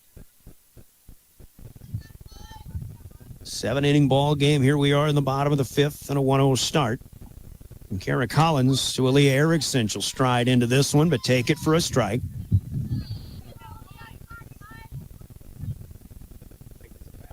Count will even up there. There we go. Erickson waiting. There it is, but it's fouled wide of first base. I think as a batter, and we've said it a couple times, she's really struggling with that changeup for sure. Hasn't thrown many off-speed pitches, so you got to be sitting on gas. And as a hitter, if you can key in on that, you have an advantage, right? But we haven't really been able to catch up and square up with the exception of Browers. Yeah, Brower's pulling the ball. When we had a chat with her yesterday about how she pulled that ball to the gap yesterday and again today. Usually more of an inside-out swinger, and it's good to see that swing by Browers is really flat. She'll have a tendency when she struggles that swing is like a little bit more of an uppercut. But the last couple games we've seen that swing is really flattened out, and that's the way you consistently hit the ball hard. Last She's pitch, strong. I think, was a strike at the knees, a 2-2 count here to Erickson. And can't pull the trigger here. That is strike 3 from Collins. Strike 3 on the call, and adding up the Ks so far for Collins. She's got 5 here as she deals in her 5th inning of work. They have done, she's pitched a good game, but we have done a good job of putting the ball, making contact. It's just not squaring it up right now. Mm-hmm. Very similar to, the offensive effort against Sturgis yesterday. Right. Charlie Hull standing in. Looks to me like the Governors aren't taking strikes already, or at least taking a first pitch. Collins gets the first pitch strike to work ahead here. Rocking back, delivering strike, a swing, and a miss. That'll be 0-2. There's one player not in attendance today, Allie Keys, who stung the ball a couple of times yesterday. Here with only one bench player, Kylie Fromm, available if needed. Charlie Hull fights one off, the 0-2. Foul to the screen on the right side. We do have more softball coming up, although our next broadcast, I don't believe, will be for a week and a half or so. We'll have to check the schedule a little bit later on. Governors will head to Sioux Falls to play some games next weekend. Swing and a miss, and Hall unable to catch up to this one. So 2 up, 2 down for the Raiders here in the 5th inning, and Noel Kist will come up to bat for the 3rd time in the game. Charlie dug herself a 2-strike hole there, and he's just trying to protect and swung at a high-rise ball and just missed it. So Kist, who drew a walk, but was doubled off in the 1st inning, fouled out behind third base to the shortstop, Sadie Hunt, who ran it down in her previous at-bat, 0-4-1. 2 down here, bottom of the 5th. First pitch misses low and away. Another pick here by Addie Hawk behind the plate. I mean, it's like every catcher we've seen this weekend in particular. She makes it look easy, too. It's none of the sprawling or wild glove work or... Hot shot here for Kist off the body of the third baseman, Kara Cox. And as that one gets away, Kist will have an infield single. That's her game. Cox did a good job of, even just getting in front of that. And otherwise, that squirts into the corner for a double. Yeah. That's Noel's game, is hitting it opposite field, letting it get deep. So now Hyman's gets a chance. Olivia Hyman's who made a nice play defensively in the top half of this inning. Late swinging on first pitch. And strike 1. The flags out in left center field are they're waving proudly. From from the southeast. Wind is blowing more across now from, third base to first base in that kind of a direction. Yep. But especially if you can punch one out to the right side. I mean, that's if you're going to get a carry on a ball that's batted today, it's going to be to right field for sure. Another late swing from Hyman's, and she's down 0-2. Collins looking to close this one out, and she does. Striking out the side, except for the one single from Noelle Kist in the infield. 4 up, 3 down, runner left on. And at the end of 5, it is 6-1, Rapid City Stevens. Let's squeeze in a minute break this time. We're back with more Pierre Governors softball. Explore the 2023 Lincoln Navigator at Capital City Ford in Lincoln. Every time you approach your Lincoln, you'll receive a re-carpet welcome. Twin turbocharged 3.5 V6 engine with auto start-stop technology, you'll travel confidently with technology that meets all your needs. Now you can get the 2023 Navigator for 5.9% at 72 months. Stop in to see the full vehicle lineup at Capital City Ford in Lincoln. Capital City Ford in Pierce, South Dakota.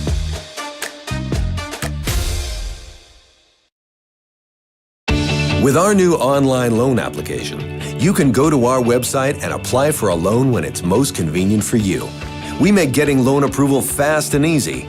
Our local lenders are available to assist you if you have any questions. We make it pain-free to get that loan you've been wanting. We're an equal housing lender.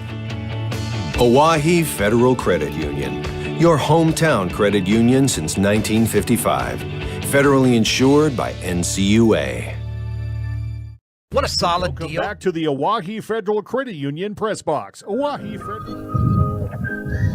5 down, 2 to go as far as innings go. Rapid City Stevens leads 6-1, and they bat here. Welcome back to Riggs Field. Top of the 6th inning. The top 3 hitters in the Raider order are due up, starting with Sadie Hunt, who swung on the first offering and missed an off-speed first pitch, Chris Hall. We've kind of talked about that a little bit, and haven't seen. Well, you know who I talked about was the mayor of Britain, Shane Montos. I saw him last night, and was kind of suggesting maybe that more off-speed first pitch deliveries are a possibility, and that was the case here. And now, after 1 out of the zone, it's a 1-2 count. Kiss to Sadie Hunt, the leadoff hitter.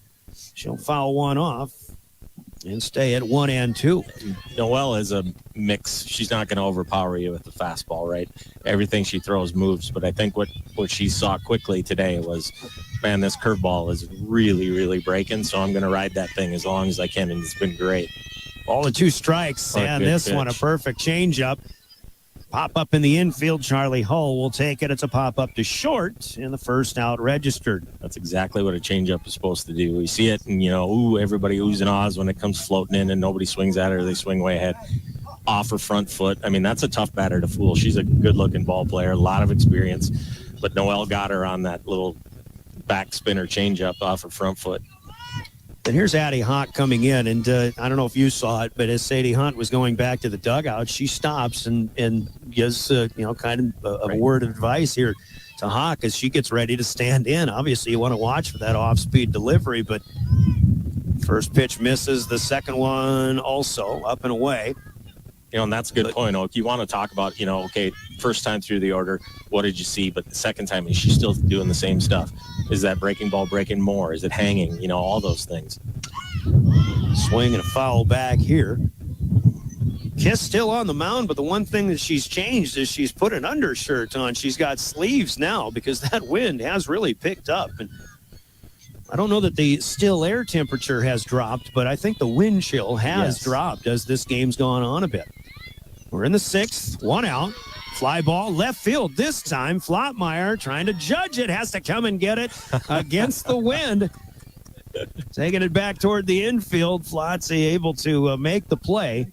She was camping, but she was camped about 10 feet short, and then she kind of had to dive, and I could see her smile when she rolled around, and she's beat red embarrassed. But she's like Aaliyah. She's just a stud athlete, and I mean, that's just an athletic play, right? It's the wind is tough a little bit. She had a good beat on it, but she's athletic to realize, oops, I'm 5-6 feet short, and kind of make a sprawling catch. So Hawk is retired. She's 2 for 4. Lainey Van Zee stands in. She's 2 for 3. Has a run driven in. You know, and hopefully you've got the communication between center fielder and left fielder, too, and that's Erickson's job to try to say, you've got to come up, got to come up. That ball is dying out there. Strike to Van Zee, now 1 ball, 1 strike, but as windy as it is, I mean, how much can you hear even if she's shouting out there from center field? Swing and a miss for Van Zee as Kist is still dealing as much as she can. Doves trail 6-1. Stevens with 2 outs here. And just inside. Van Zee with a good eye that time. To show you how much that ball's breaking, Van Zee barely moved in the batter's box. And her catcher had to go way to the inside to catch that. So that thing is breaking a lot. 2-2. Oh, Van Zee with a shot down the left field line, but it hooks foul. Really good job of staying back on that off-speed pitch and pulling it. Well, Van Zee hit that one like I hit a lot of golf shots, actually. I think the bat just got away from the body a little bit, and it's so tough to correct. Oh, I've got a fade slice that...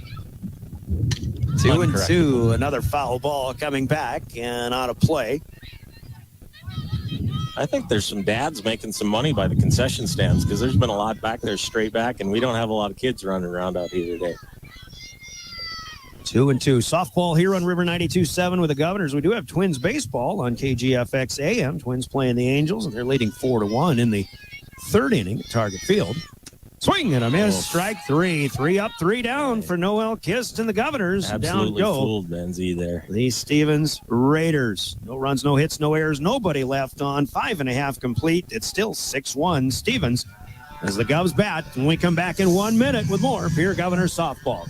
Saving 16% on John Deere and Fleet Guard filters this month is a great incentive to stock up at Grossenberg Implement. Filters are one of those easy to overlook maintenance items, but they can make a huge difference in keeping equipment running smoothly. Whether it's your tractor, self-propelled windrower, or that trusty Z-Track mower. So partner up with Grossenberg Implement during their filter sale this month and save 16%. Stop into any 9 Grossenberg locations and partner up with us this spring. Advertising can be a struggle. Where to spend your money? Are you reaching the right audience? If you are looking for an effective method that reaches a large fan base at once, then here's your ticket with Live Ticket TV. With over 90 schools in the state of South Dakota, we can help you advertise locally with just your team or reach the region and state. Plus, a portion of all sales go directly back to the school. Get a hold of Todd Sandel today, and let's get started in building your brand with Live Ticket TV. What if we back to the Oahe Federal Credit Union press box? Oahe Federal. We'll go to the bottom of the 6th. Welcome back to Riggs Field. Brian Oakland, Chris Hull on the call here. Brian Minning on camera with Live Ticket. Brian must not be as big of a target no. as Brodzik is. There haven't been a lot of balls whistled past him. So, well, I think he saw it too, but he's ready today. Governors start with Mackenzie Flottmeyer in the batter's box. Takes strike 1, waves on an off-speed pitch. I think that's the first changeup that's even been close to the strike zone. Yeah. She had Kenzie way out on the front. You know, and that's a good thing for Stevens. I mean, even if it doesn't work, you still have to keep the idea right as a possibility. Flottmeyer, Templeton, Roman, due up here for the Governors. The 0-2 heads outside. Flottmeyer lays off. Pierce still trying to generate some kind of offense. Right now, you're getting to the point where you're going to have to string hits together. Yep. Instead of just getting a hit and a walk and a couple of other good things to get just a run across. Hot shot here, but right to second baseman Van Zee. To a knee she goes. Keeps it off the ground. That's a line out by Kenzie Flottmeyer for the first out of the 6th inning. Good piece of 2-strike hitting. I mean, just use the power of the pitcher, square the ball up. She hit that hard, but it was just an atom ball, and that happens. You and I have done that before in slow pitch. How many times have you lined out to the second base? About as many times as I've hit a slow roller to the second baseman, I suppose. Yeah. It's, you know, you talk about off speed and changing speeds, but going with the one that brung you both pitchers, right? Stevens' pitcher's throwing a lot of gas because it's working. Noel's throwing curveballs and off speed partly because that's her game, but partly because it's really working. And I think back out 1-1 count there. Sorry, I'm stepping on the game a little bit, but we were playing Lincoln a couple years ago, and Lincoln had a girl that was throwing 65, 66 miles an hour. Our girls couldn't touch him. Girl throws a changeup. One of our girls hits one to the fence. She throws another changeup, hits it to the fence. The coach comes out and says, "Stop throwing changeups," and gets ejected from the game. The coach goes, "That's fine. I just had to say it," right? You go with what brung you. 2-1 here, huh? Yep, 2-1 now. Templeton danced away from an inside low pitch here. Ireland Templeton walked and scored the only run of the game in her last at-bat for the Governors. Bounds one foul to her left over to the Stevens dugout. So a 2-2 count this time. Mentioned here you got the message in the break after Kiss got that strikeout to end the Stevens half of the 6th inning. She's one away from 100, so let's not jinx that. Okay? Foul over our heads this time. As Templeton stays alive. 0 for 1 for Ira. But again, that walk, and she scored on an RBI double to the gap in right center by Ellie Browers. We brought it up at the time, too. I mean, she's just putting together good at-bats. You know, she's fouling away stuff she can't handle and then putting the ball in play or getting a walk. Really battling today. 2-2. Tight pitch here, and that one is called strike 3 on the outer half. That one did look pretty good. Yep. Okay, the backwards variety for Collins, and she struck out the side in the 5th, so she seems to be getting stronger as she goes as well. You don't see Templeton react very often. That's 2 times in at-bats where she's kind of reacted to the strike zone, but that certainly looked like a good pitch there. She's pretty stoic. 8th strikeout of the game for Collins, and now kind of a short arm delivery here that rides up high. Feeling for her hand. The pitcher's kind of looking at her hand and wiggling her fingers going, I'm not really sure what that was, you know. I venture to guess that Sherry Grismer and her pitcher are still trying to experiment with a few things here too. Right. Amber Roman standing in. First one was way high. The second one is back where it's supposed to be. Strike 1 in. Roman struck out looking in the 2nd, grounded out to short in the 4th. 2 down here for the Governors with outs coming at a premium now as they've bat in the bottom of the 6th. Speed down and away is hard to hit, and Amber had a good swing on it, but it was late. So 1-2 for Roman. Governors haven't been retired in order yet today, but they're a strike away from that possibility. Roman fights one off on the right side. That's that down and away pitch. All he can do is foul it off. You're not going to do much with it. Got some drop on it too, so. That would almost look like to me, like a short arm swing. I was thinking that ball might have been more on the inner half, but doesn't matter. Still 1-2.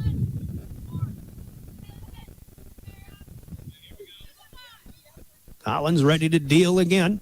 And that one, maybe another experiment. That one doesn't work out, so Looking 2 balls and 2 strikes. I can't throw it for a strike. I mean, that was another 25-footer. You might have to rake that spot. She's hit it 3 times with the changeup, the exact same spot, halfway to the plate. So 2-2. Now, if you're Roman, you're sitting straight gas. You just have to. Yeah. 2-2. Low. Ball 3. Good take for Amber Roman. Good take on a drop ball. Still bases empty. We're in the bottom of the 6th. Roman trying to start something up.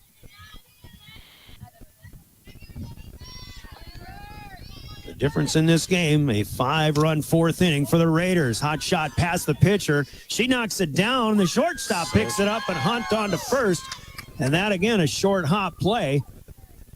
Thompson got a glove on it, but knocks it down. It's going to be, I think we got to give her a single on that one. Shortstop did a great job off the deflection of fielding kind of a weird spinning ball. She came up and kind of misread who was running. She wasn't paying attention. She still had a little time. Not that Amber's slow, because she's going to be mad at me. But, you know, if it's the top of the order, your 1-2 hitter, your 9 hitter, you know, you can expect them to get down the line really fast. She had a little more time than she thought and rushed that throw. Almost made a great pick at first, but came out of the glove. So 2 down, and Ellie Browers, top hitter of the day for the Governors with a ringing double her last time up, stands in. First one's low and away. Now let's also look at, first of all, the arm of Sadie. Right, I was going to say, sometimes shortstops just want to show off the gun too, right? The glove of Josie Thompson on the first base side of that play was something special too. Browers the opposite way, gets one through the infield. Another good piece of hitting this time, and that's more like what we're used to seeing from Ellie Browers.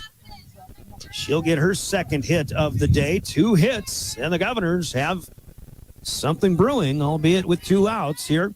Runners on first and second, bottom of the 6th as they trail 6-1. I'd like to see Gretchen make good contact here. She's had 2 good at-bats, hitting the ball to the right side, really keying in on that, just over the top of it a little bit. I'd like to see her square one up here.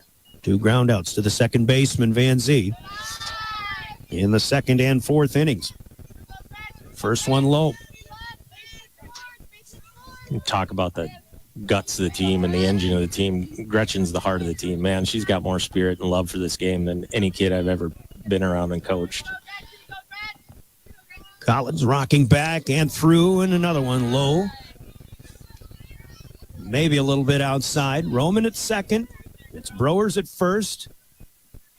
Shot to the gap here probably scores Browers from first base. She's got good speed.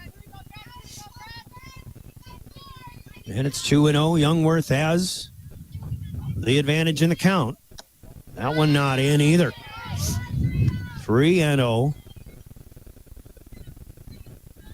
There have been a few times, but not very many, that Kara Collins has gone 3-0 to a peer hitter today.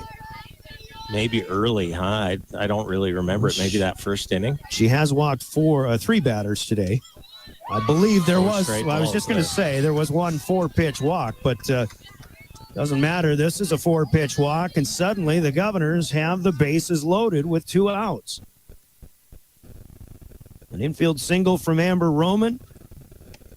A hot shot through the opposite field hole from Ellie Browers. Now a walk to Gretchen Youngworth.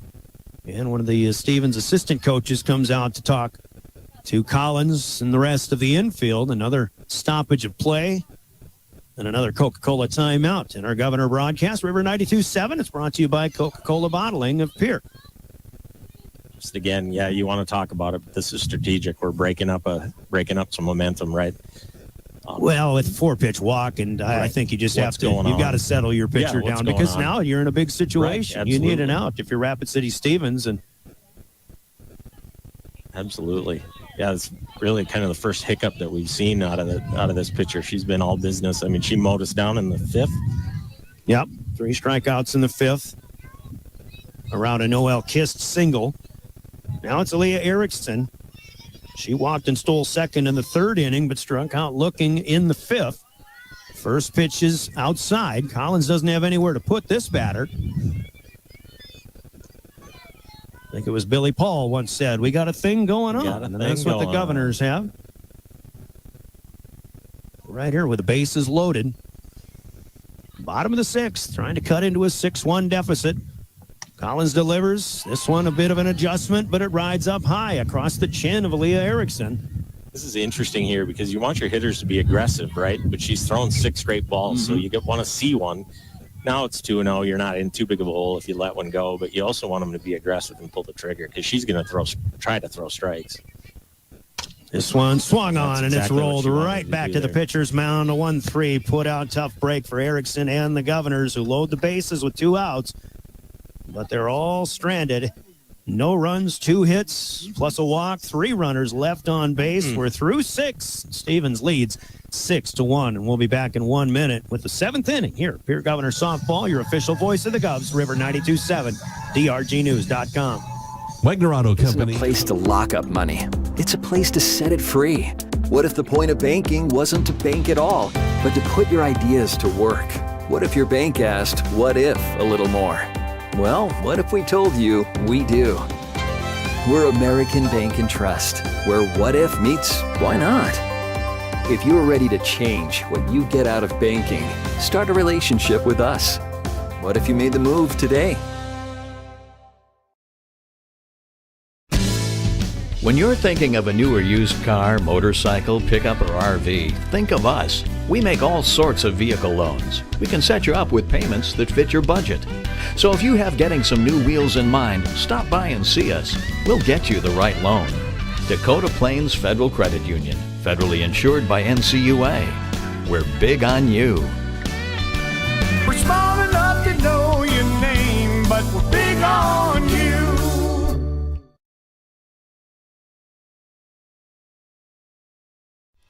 When you're back to the Oahe Federal Credit Union press box. Pretty good game, except for the 1/2 inning. The Rapid City Stevens put a lot of things together and got a little bit of additional help as well.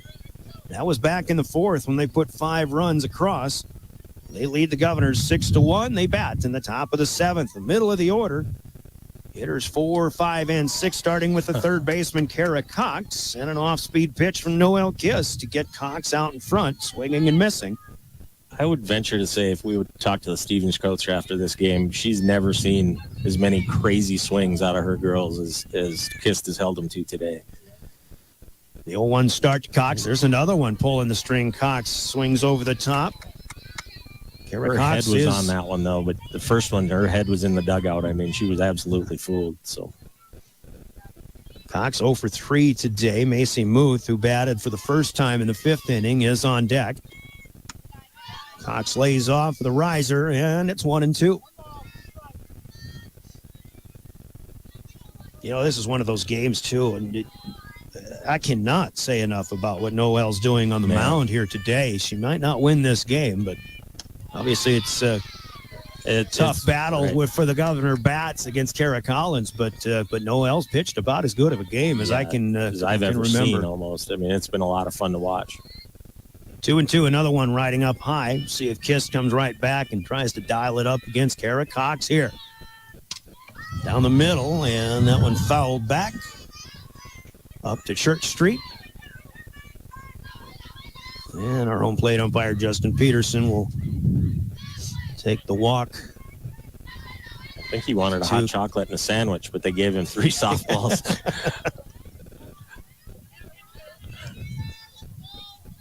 2-2 still.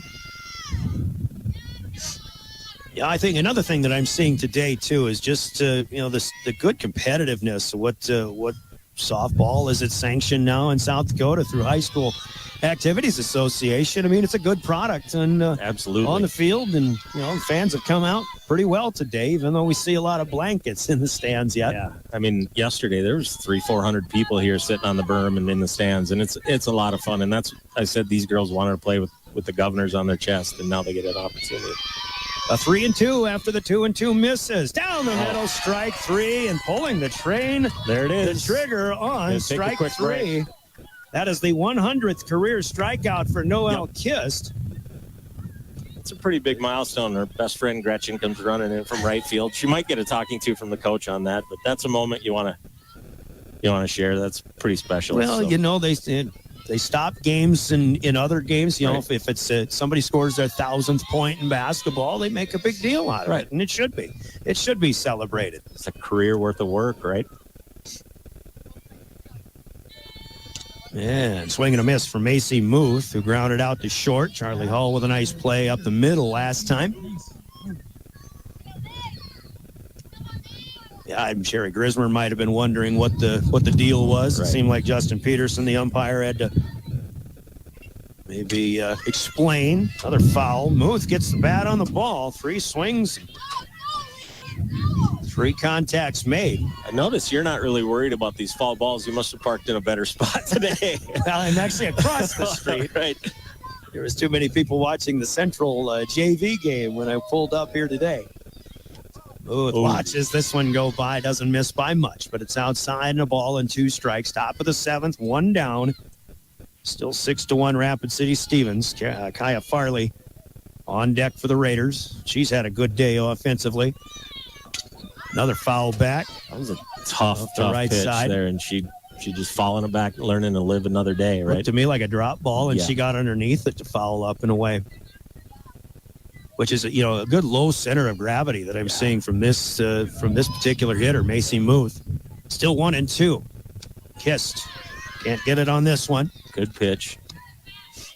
Just a rise ball up right at the letters. 2 ball, 2 strike. Center fielder Aaliyah Erickson, I just look out there, and she looks a little cold, even though she's lined up on the right side of second base. Pitch is low, and now we've got a 3-2 count. Muth working it out.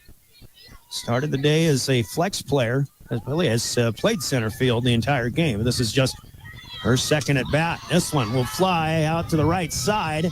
Chance for Youngworth, and the catch will be made.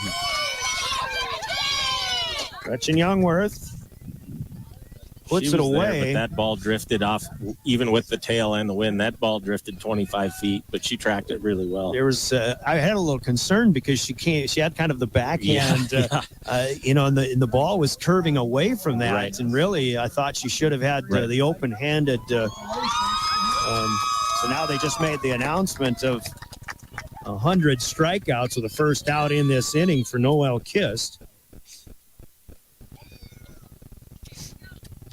Pretty cool thing there. And 100 doesn't seem like a lot, but you think you're only getting You're pitching 3-4 a game, perhaps, on average. And remember, it's sort of a truncated season. We don't play that many games, and she's only pitching half the games. Mm-hmm. Maybe half the games. Her first year, I don't know if she pitched half the games, but pretty close. But yeah, and she's not a strikeout pitcher necessarily. She is today. But she's more of a pitch to contact, move the ball up, down, change speeds. And man, she's a competitor. I love that kid a lot.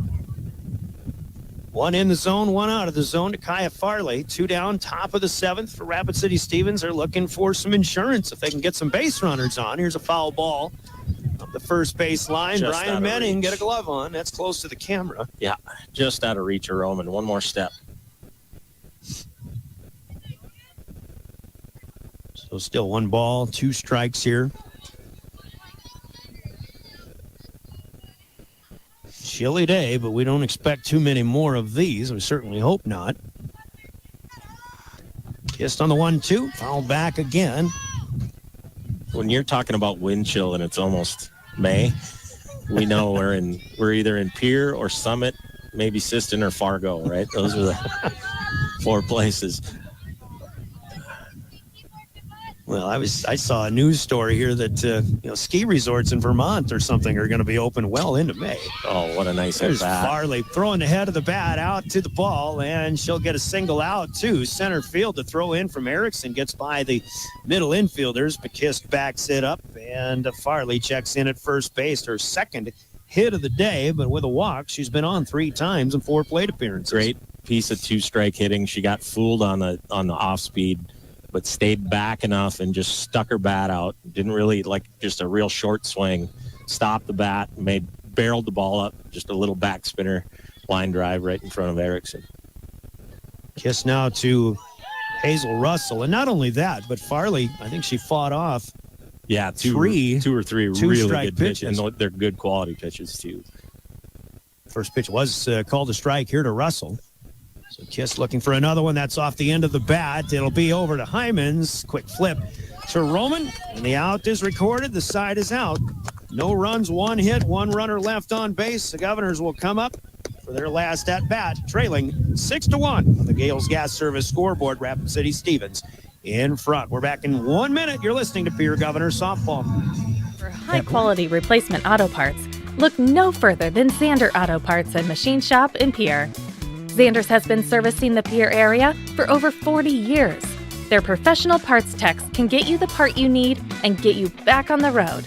Stop by Zander Auto Parts and Machine Shop at 500 West Sioux in Pierre or call 224-9221.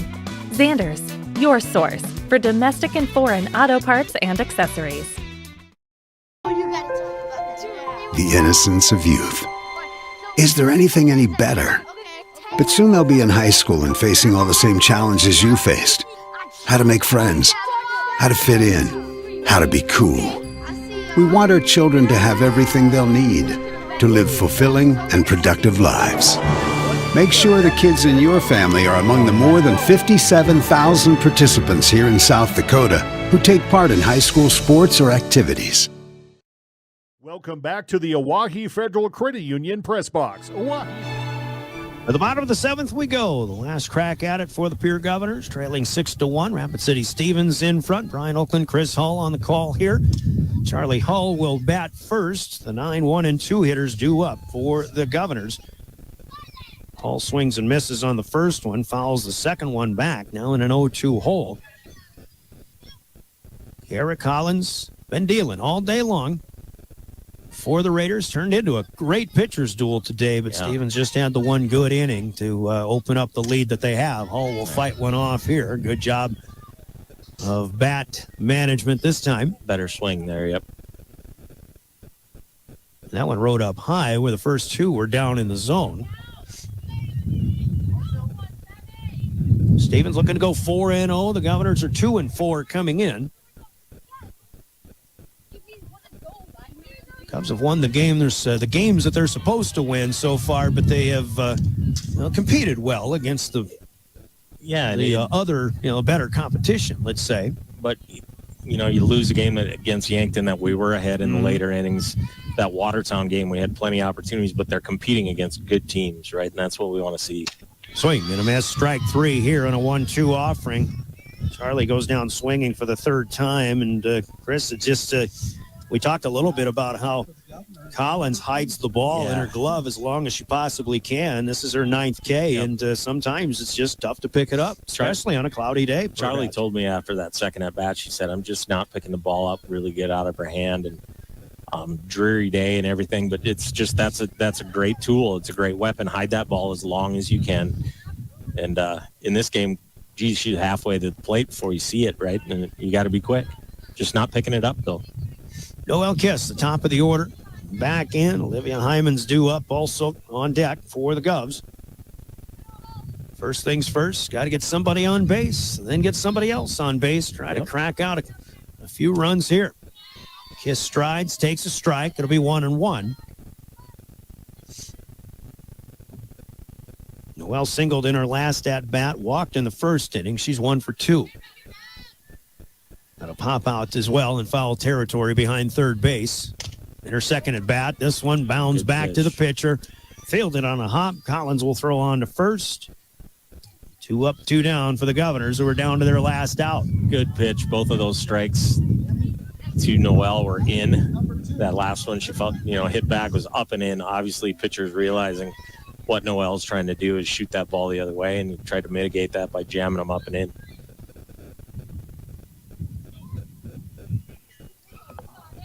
Hyman's stands in for the Governors.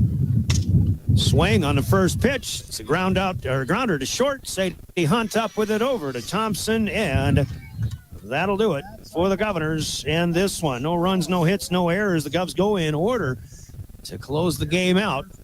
And your final score on the Gales Gas Service scoreboard in 7 full innings. It's Rapid City Stevens defeating Pierce 6-1. Scoreboard brought to you by Gales Gas Service in Pierre. We'll give you the full recap after a 3-minute timeout. We'll come back with our Family Dental postgame. Family Dental with offices in Pierre and Gettysburg. Stevens improves to 4-0 on the season. The Governors with the loss will fall to 2-5. We'll look at upcoming schedules for both teams as well.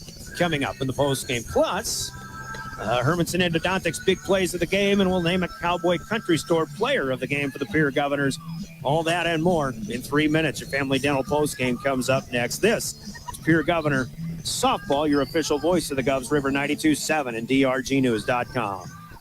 The team at Ringneck Energy, their mission is to produce renewable energy that adds value to grain and livestock production, enhances the income of their investor partners, and provide a safe, rewarding work environment. Located at 901 Redwood Avenue in Oneida, South Dakota. Call 605-945-6900 or check ringneckenergy.com. A proud supporter of local schools and wishes all students the best of luck in all their activities during the school year, creating economic opportunities in our community.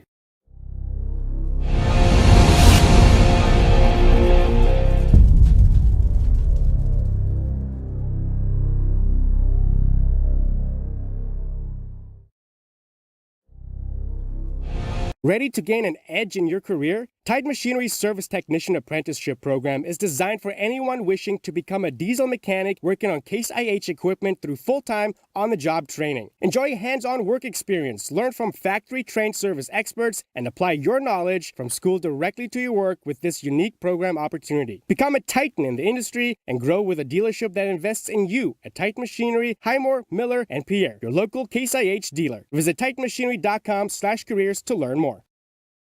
The Best Western Ramkota Hotel in Rapid City supports all South Dakota student athletes and their families. They are conveniently located off Interstate 90, close to downtown and minutes from the beautiful Black Hills. The Ramkota offers sports and family-friendly rates. Guests can relax for free in the indoor water park. They have 36,000 square feet of banquet and meeting space, and the award-winning Minerva's Restaurant and Bar is located on site. Best Western Ramkota welcomes everyone to beautiful Rapid City, South Dakota.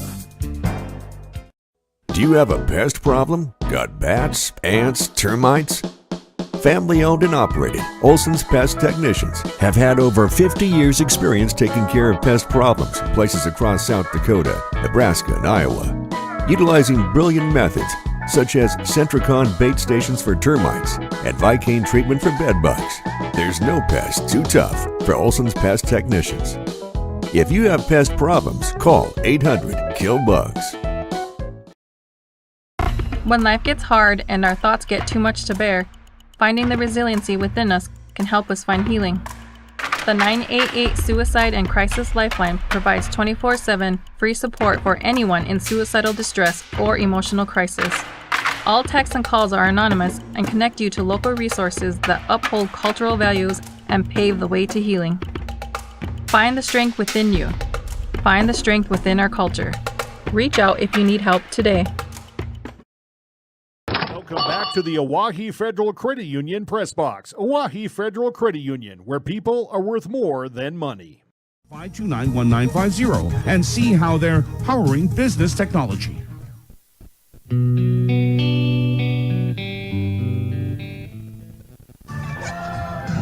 Well, this one goes to Rapid City Stevens. Welcome back to Riggs Field, 6-1. The Raiders defeat the Governors.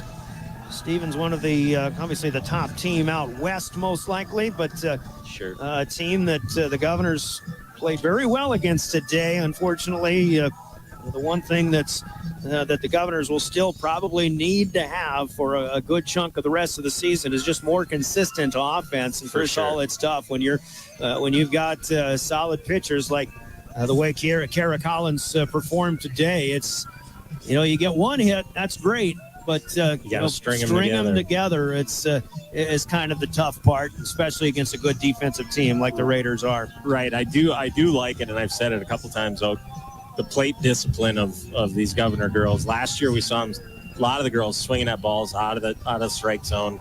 Maybe up, especially some of our girls liking that ball up. But drawing those walks just as good as a single in a lot of places. But good plate discipline. But for sure we got to start stringing them together.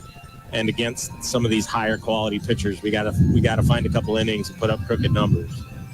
So today, 6-1. It was a single run by Stevens in the third inning. After 2 up, 2 down, they get a single from Addie Hawk, the 2-hitter in the order. She ultimately stole second base, and then Lainey Van Zee followed with a single to left field. That brings in Hawk, and Van Zee was able to advance all the way to third when the ball went through the legs of Mackenzie Flottmeyer out in left field. However, Van Zee was stranded at third when Kara Cox struck out to end the threat. Noelle Kist was pitching very well for through the first 3 innings, but after the Governors go scoreless in the third, starting with a 1-0 lead, a strikeout from Audrina Kolhoff starting the fourth for the Raiders, but then Kaya Farley gets a single. Hazel Russell grounds one to third.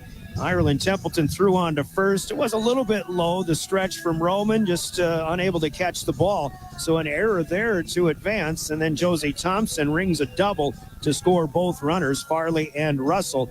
And that made it 3-0. But Thompson at second base. Then Kara Collins flies one up to center field in a wind ball that Leah Erickson was unable to make the play on. Collins gets a double. Thompson can only advance to third, but then Sadie Hunt gets a ringing double to the right center field gap to score both of those runs. And then Hunt also comes in a little bit later on an RBI single from Laney Van Zee. That was a 2-run driven-in day for Van Zee. That made it 6-1. Stevens was stranding runners at second and third in the 5th inning, but did not score. They go in order in the 6th, and then 4 up, 3 down in the 7th. So again, 5 out of 7 scoreless innings by Stevens offense against that Pierre defense.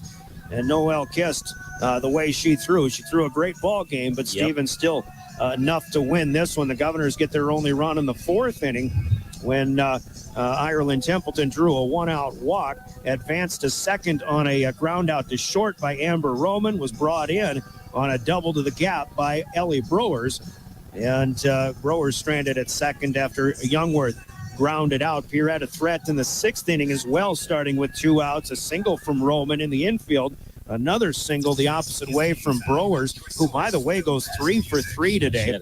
And then Youngworth walks to load him up. But then Aaliyah Erickson on a 2-0 pitch grounded out back to the pitcher.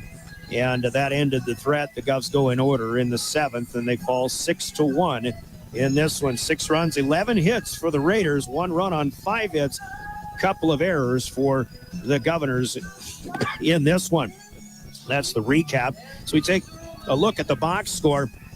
Kiss today, who strikes out, I'm going to go out on a limb and assume that this is a career high, 10 batters today. I think so, yeah. Noelle Kiss, including, in fact, the last one, which was the first out of the 7th inning, is her 100th career strikeout. So a great day still, even though giving up 6 runs along the way on those 11 hits. With the full 7 innings, only 1 walk along with those 10 Ks for Noelle Kist, and a great job for the Governors defensively.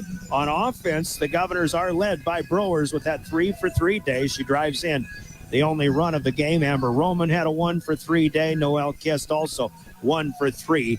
Batting wise, unofficial stats in the box on that one. For Rapid City Stevens, starting with their pitcher, Kara Collins, goes all 7 innings. Gives up 5 hits in the Governor bats today. 1 run, it was earned. She walks 4, but she also strikes out an impressive 9 batters total in this one. Offensively, with 11 hits overall, 5 players, make it 4 players, had 2 each for Rapid City Stevens. And they're led offensively by Josie Thompson, among others. 2 for 3 on the day. She drove in 2 with a double, scored a run as well. Kaya Farley, 2 for 3 with a run scored. Laney Van Zee, 2 for 4 with 2 runs driven in. Addie Hawk goes 2 for 4, scores a run. Sadie Hunt, 1 for 4, but had a 2-run double in there as well. And Collins herself helping her own cause. Offensively with a 1 for 3 day and a double, and scores a run, among others, for Rapid City Stevens. At your box score and your line score, and basically the full recap in this one, and a 6-1 victory for Rapid City Stevens. This, by the way, is your Family Dental postgame. Family Dental with offices in Pierre and Gettysburg. And see, Hall, I guess the what you take away from this game for the Raiders is, you know, I think you found an opponent that they respect in what the Governors gave Pierre. Obviously, Stevens wins a game they expected to come in here and win. Right. But Pierre shows, that they can compete. Right. And again, you just hope for a little more offense as the season progresses. We've seen that against 2 teams that Pierre, it matches up well against. I think they match up against this Stevens team too. But whatever it is, you just need a little bit more focus, eye on the ball, and swing on through to swing those pitches, to string those pitches together. Consistent hitting against quality pitching. And you're right. I don't think Stevens, they maybe got comfortable for an inning there, and then, oh boy, we got bases loaded in a 5-run game. I don't know if they were expecting it. Last year we went to Rapid City and gave up back-to-back home runs against Stevens. Right? We were very much outmatched. And this year, and we're seeing it, there's things to build on with this team. They're out competing. Even after we had a couple of errors there and could have gave up a huge inning, those girls, their attitudes were up. They're picking each other up a little bit, make the play, get out of the inning, and then go bat, right? There's no give up. There's no, hanging heads and stuff, and they're picking each other up. That's what you want to see. But certainly, Oak, we got to start stringing quality at-bats and hits, runners on base with this more quality pitching. Because every team out there's got at least one really good pitcher, and that's going to continue. We'll look at the upcoming schedule in just a little bit before we get this one wrapped up. But we've got a couple of orders of business to take care of. First of all, our big plays of the game. We're going to pause for 2 minutes. We'll come back here. Hermanson Endodontics, big plays will be next. You're listening to Pierre Governors Softball. From the early days of South Dakota statehood through today's digital revolution, BankWest has remained committed to helping customers and communities succeed. BankWest Associates uphold this commitment by developing innovative products, tailoring financial solutions to customer needs, and actively supporting community causes. For a bank committed to helping you and your community prosper, choose BankWest. BankWest. Convenient, connected, committed. Member FDIC. At Avera Orthopedics, we're transforming pain into possibility every day. Whether you're chasing a personal best or simply want to enjoy life to the fullest, our specialized care is designed to help you feel better and stronger. We're here for you. No referral needed. Trust Avera Orthopedics to unlock a world of endless possibilities. Visit avera.org/orthopedics and start your journey from pain to possibility today. At American Family Insurance, we help protect what you've achieved so you can fearlessly go after your dreams. For auto, home, business, and life, contact us today. American Family Insurance. Insure carefully, dream fearlessly. American Family Insurance, Life Mutual, Standard of Ohio and Wisconsin Company, 6000 American Parkway, Madison, Wisconsin, 53783. Call the Brittany Shufflebine Agency, LLC, with offices in Pierre, Oneida, and Gettysburg. Beck Motor Company is proud to stand behind the Pierre Lady Govs softball team this season. Just like these athletes, Beck Motor Company knows that dedication and hard work lead to success. Looking for a vehicle that's built to perform? Come to Beck Motor Company, your local Chevy dealer. From the rugged Silverado to the family-friendly Traverse, we've got the Chevy for every drive. Support the Lady Govs, support local, and drive home a new Chevy today. At Beck Motor Company, we're making a great deal better. 605-224-5912, beck-motors.com.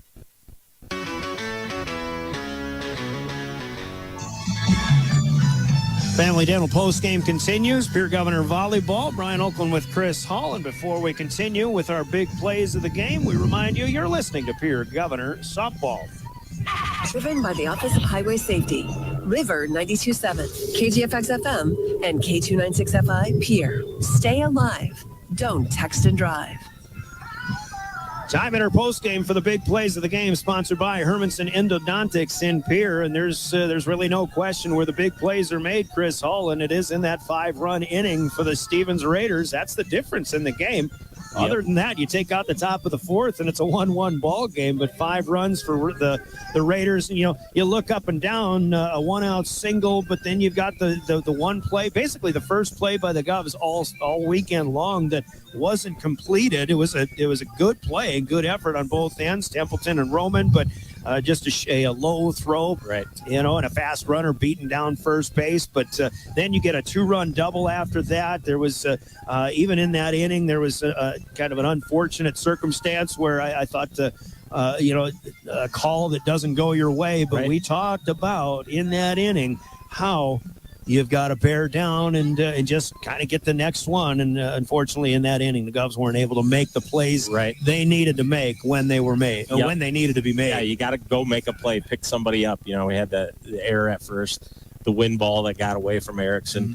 That's what we're talking about. You can't let those things add because Stevens is too good. You give them 5 outs, they're going to put up 4 or 5 runs in an inning. You know, you're lucky to get out of an inning with 3 outs and not, doing your job and keeping them off the scoreboard.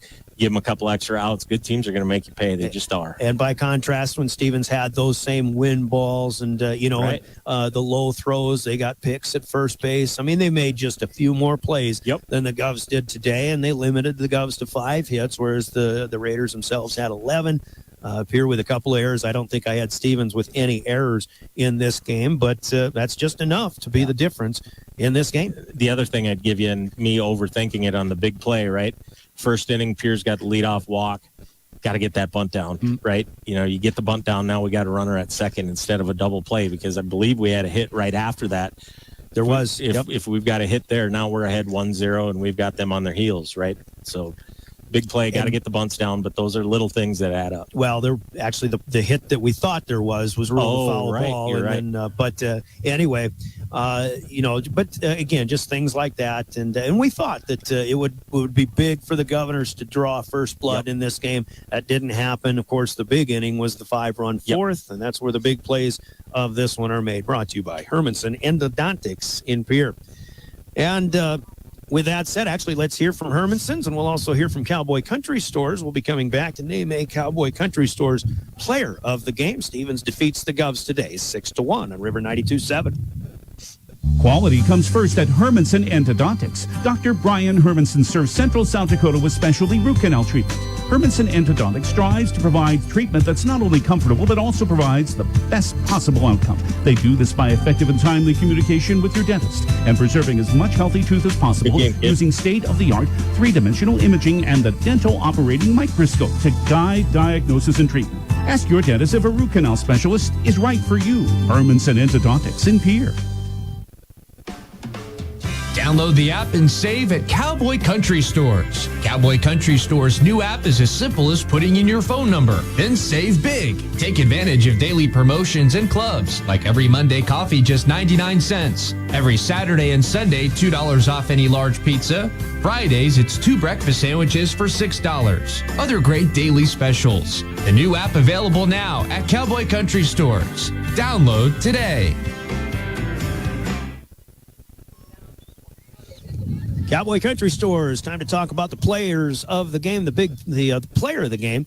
Cowboy Country Stores in Pierre and Fort Pierre. And as we're doing throughout the season in softball, we're keeping it local despite the loss, in this case, for the Governors. But certainly if you're looking at player of the game. She's sitting right behind us. I think. We'll get to that. But as you look at the Stevens side of things, you certainly give a pat on the back offensively to people like Lainey Van Zee, 2 for 4 with 2 runs driven in. Josie Thompson, 2 for 3, 2 runs driven in. And obviously the pitching effort of Kara Collins today, keeping the Governors off balance a little bit, only giving up 5 hits. She had a big hit too. They're all, yes. She had a double. That was the blooper that kind of extended an inning. That another play that unfortunately Pierre was not able to make. So pats on the back, an honorable mention in the win for Rapid City Stevens.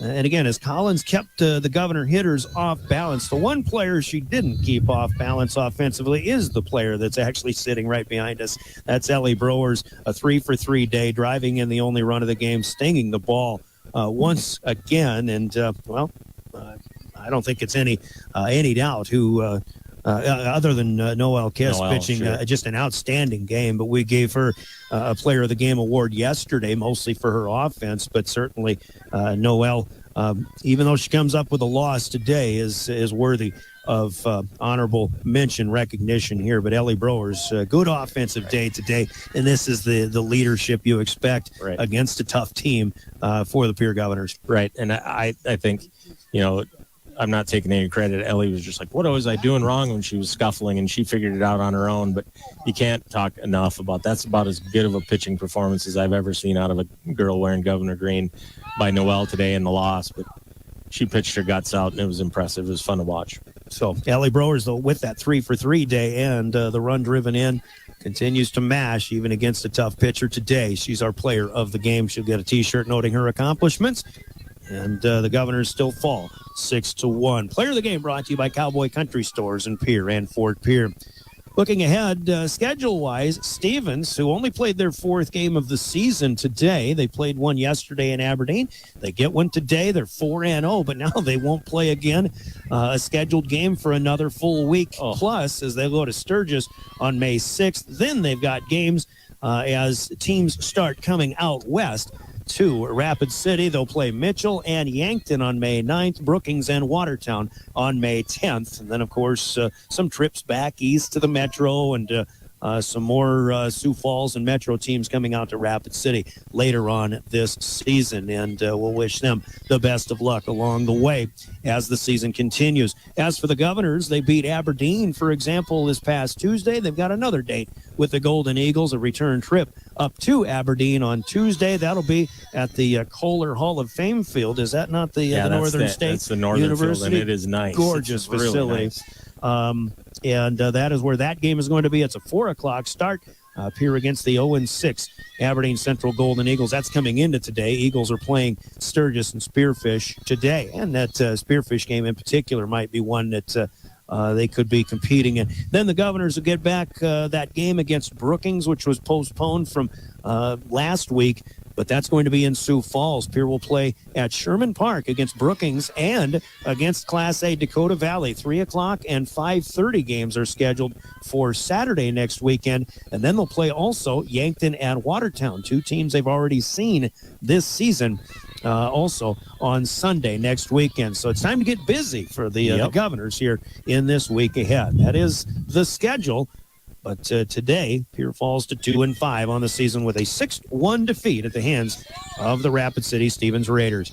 For Stevens fans who have been here today, we'll wish them safe travels on their way home. The JV game will be first, however, and that is underway. Stevens batting in the top of the first. But for those on the road, the South Dakota Office of Highway Safety reminds you to text or drive. There is no and.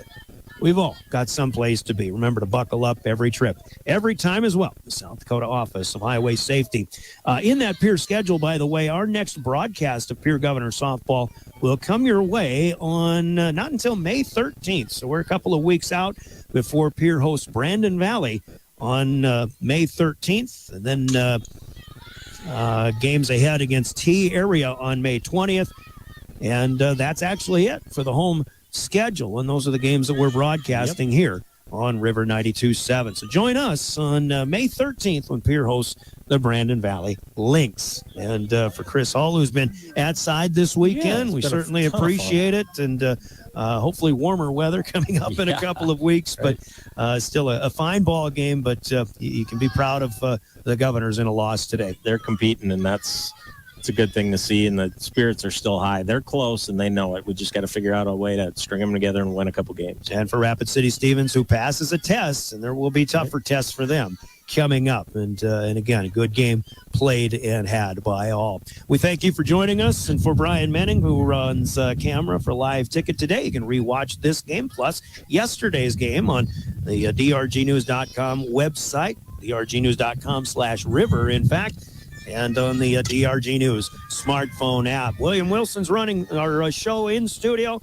For Chris Hull, I'm Brian Oakland. Your final Gales Gas Service scoreboard: 6 runs for the Rapid City Stevens Raiders on 11 hits, 1 run on 5 hits for the Pierre Governors. And we'll ask you to join us again May 13th when Pierre hosts Brandon Valley, 3:30 afternoon start time on that one with the pregame. This has been a presentation of the official voice of the Pierre Governors, River 92.7 and DRG News Sports. I'm Brian Oakland. Enjoy the rest of the weekend, everybody. This presentation of Pierre Governor Athletics was proudly presented by Bank West, Beck Motors, Dakota Storm.